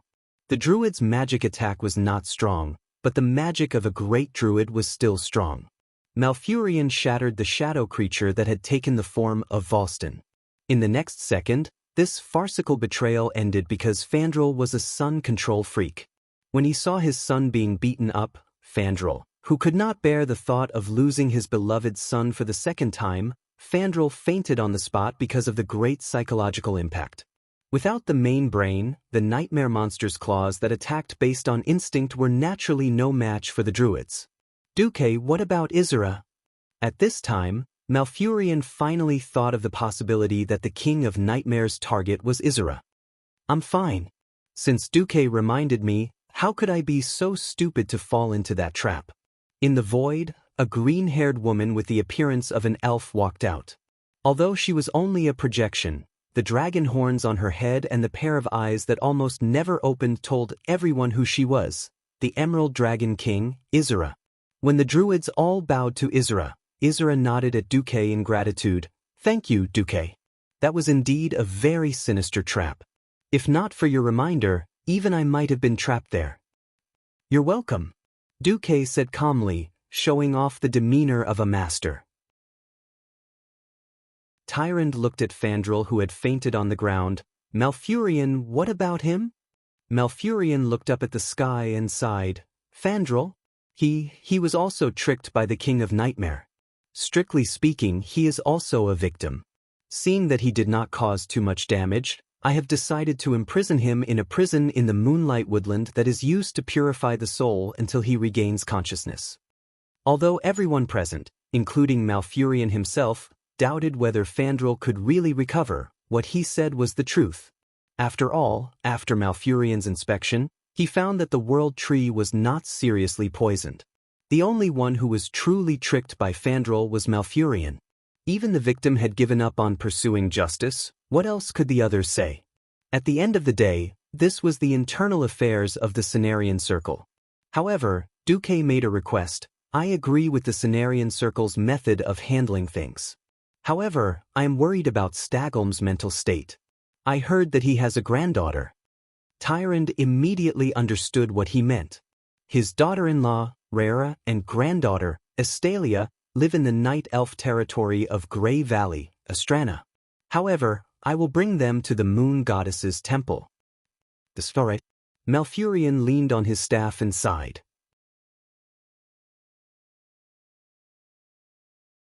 Chapter 1776. This was the check and balance, the so-called insurance. It was obvious that the Cenarian Circle made a big mess of this matter. The Moon Temple didn't take the opportunity to suppress the Cenarian Circle and didn't even take action against Duque, which was already giving the Cenarian Circle a lot of face. It would be insensible to refuse again. Only Duque knew that when Fandrel was imprisoned in history, the Orc army attacked Grey Valley and burned Astrana to the ground. His granddaughter was also killed. Fandrel, who had just woken up, was once again dealt a heavy blow. The grief of losing his beloved son and granddaughter directly caused Fandrel to go crazy. All his madness was completely transformed into the flames of revenge. Under the lead of a traitor, he turned to the Fire Demon King. With the power of Ragnaros, he first reborn his daughter-in-law as the first fire druid in history, and he himself became the leader of the fire druids, replacing the position of Majordomo who died in history. Fandral would rather bury Azeroth with his own hands than live in this world that lost his beloved son. By doing this, Duque didn't know if he could pull this troublemaker back to the normal world one last time. Although he wasn't obligated to do this, at least he did his best. What happened next was nothing to write home about. Malfurion used magic to find the location of the King of Nightmares parasitizing the World Tree and worked together with all the other druids to completely eradicate it, freeing the World Tree from the corruption of nightmares. Isra, who had been notified early in the morning, led the Green Dragon Legion, dodged Savi's trap, and defeated the nightmares that came out of nowhere. The 4 green dragons that had been saved by a single sentence from Duke back then were even more eye-catching in this battle as the 4 dragons took the lead in this battle. Thank you, Duque. Thank you for saving the 5-color guardian dragons again and again. Isra's girly voice sounded so cute no matter when he heard it. Sometimes, Duque also thought that if the dragon aspects lost their jobs and transmigrated to Earth, Isra could at least change her profession and become a voice actress. Besides, unlike the annoying dragon aspect Calegos, Isra in her elf form was quite popular. The most popular female characters in World of Warcraft could be determined by how many 18x books they had. Well, Isra had quite a lot of books. Thinking about the time in the near future when Isra would fall, Duque felt a wave of displeasure in his heart. He secretly made a decision. Another rebellion was extinguished without much suspense. Duque let out a long sigh of relief. In the guest house, as expected, Duque waited for Tyrant, who was dressed in the white robes of a priestess. The Jeppo robe was cut into the quicksand robe of a priest, and it was even a vacuum version. Tyrant knew that Duque loved this. The beautiful expression that only Duque possessed and that tens of thousands of Night Elf believers had never imagined appeared on that dignified face that was filled with a holy aura. Just like that, Tyrant knelt down gracefully and began to swallow the divine sword with her mouth. Woo-woo! What powerful skills! The sky was just beginning to brighten. Tyrant did not even want to move a finger. Duque, I want to apologize to you. Tyrant's voice was very soft. Why do you apologize? Brother Stormrage. They are very special existences to me. I did not accept their feelings, but in the eyes of others, even Illidan, I still unconsciously show affection, Tyrant said faintly. Duque smiled. Tyrant actually cared too much about Malfurion. She did not want to lose this pair of childhood friends, but she was also afraid that Duque would be unhappy. Even when Malfurion showed signs of a nightmare, she did not think of asking Duque for help. Duque gently caressed Tyrant's hair. Silly girl, you have stayed chaste for me for tens of thousands of years. Why wouldn't I trust you? Tyrant smiled as well, hugging her man tightly. She wanted nothing more than to fuse her body with Duke's. Hey, Duque, do you have any ideas about becoming a true god? Tyrant was actually asking when she would publicly serve Duque. This was the agreement between Duque and Elun.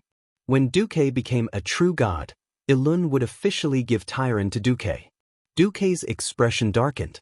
He could only tell the truth. I don't have any ideas yet. I can only confirm that the path of the elements alone is not going to work. If it was in the Dungeons and Dragons world, those who could completely master any of the elements would be true gods made of iron. Moreover, they would be the most powerful gods with great divine power among the true gods. The rules of planet Azeroth were obviously different. Lords who could control the 4 major elements were at most demigods. On the other hand, Sea, Thun and the other oddly shaped aliens were true gods. If not for the fact that the statues of the moon goddess were all humanoid, Duque would have thought that this was a world where the aliens were the bosses. Duque had personally snatched the Fire Demon King Ragnaros' share of the fire element. He had used the system Elf to make countless models, but he still could not find a way to become a true god. Duque could confirm that he definitely lacked one or more key elements or abilities. As for what it was, it would depend on luck. If possible, Duque obviously wanted to become a true god before Return of the Army. This would give Duque more confidence in fighting Sargeras. Indeed, Duque had used Mediva's power to send Sargeras' soul into a bottomless abyss. It wasn't that Sargeras couldn't come out, but that he didn't have the confidence. In order to sneak in, he had used hundreds of years to trick Mediva's mother. In order to achieve the ultimate goal of invading Azeroth, he didn't mind waiting a little longer. Moreover, it had only been a mere 20 years since the opening of the Dark Portal. For a fallen titan with an infinite lifespan, he could totally afford to wait. The entire history of Azeroth was a process of waxing and waning. In the history of the Azeroth Alliance and the Horde, there were indeed many powerhouses and many inspiring stories in the later stages. However, without exception, it made Duque feel that there was a lack of a sense of history. This was not an illusion. When the Alliance came to William's son, Ando and Rin, to carry the flag, countless players were complaining that each generation was worse than the previous. However, this life of Duque's should be much better. Hugging Tyrant, Duque looked at the Wife Hunter achievement that the bastard System Elf had given him. He almost wanted to kill the System Elf on the spot. Duque held back. Buddha said, "Don't say it." Such an achievement, it was good that he knew. Tyrant, you have to rebuild the defense line at Mount Hyjal as soon as possible. I can sense that Land of Fire will be near Mount Hyjal. You're tuning in to the Wang Lin's Journey YouTube channel. Don't forget to subscribe and join us on this journey to catch the most captivating stories.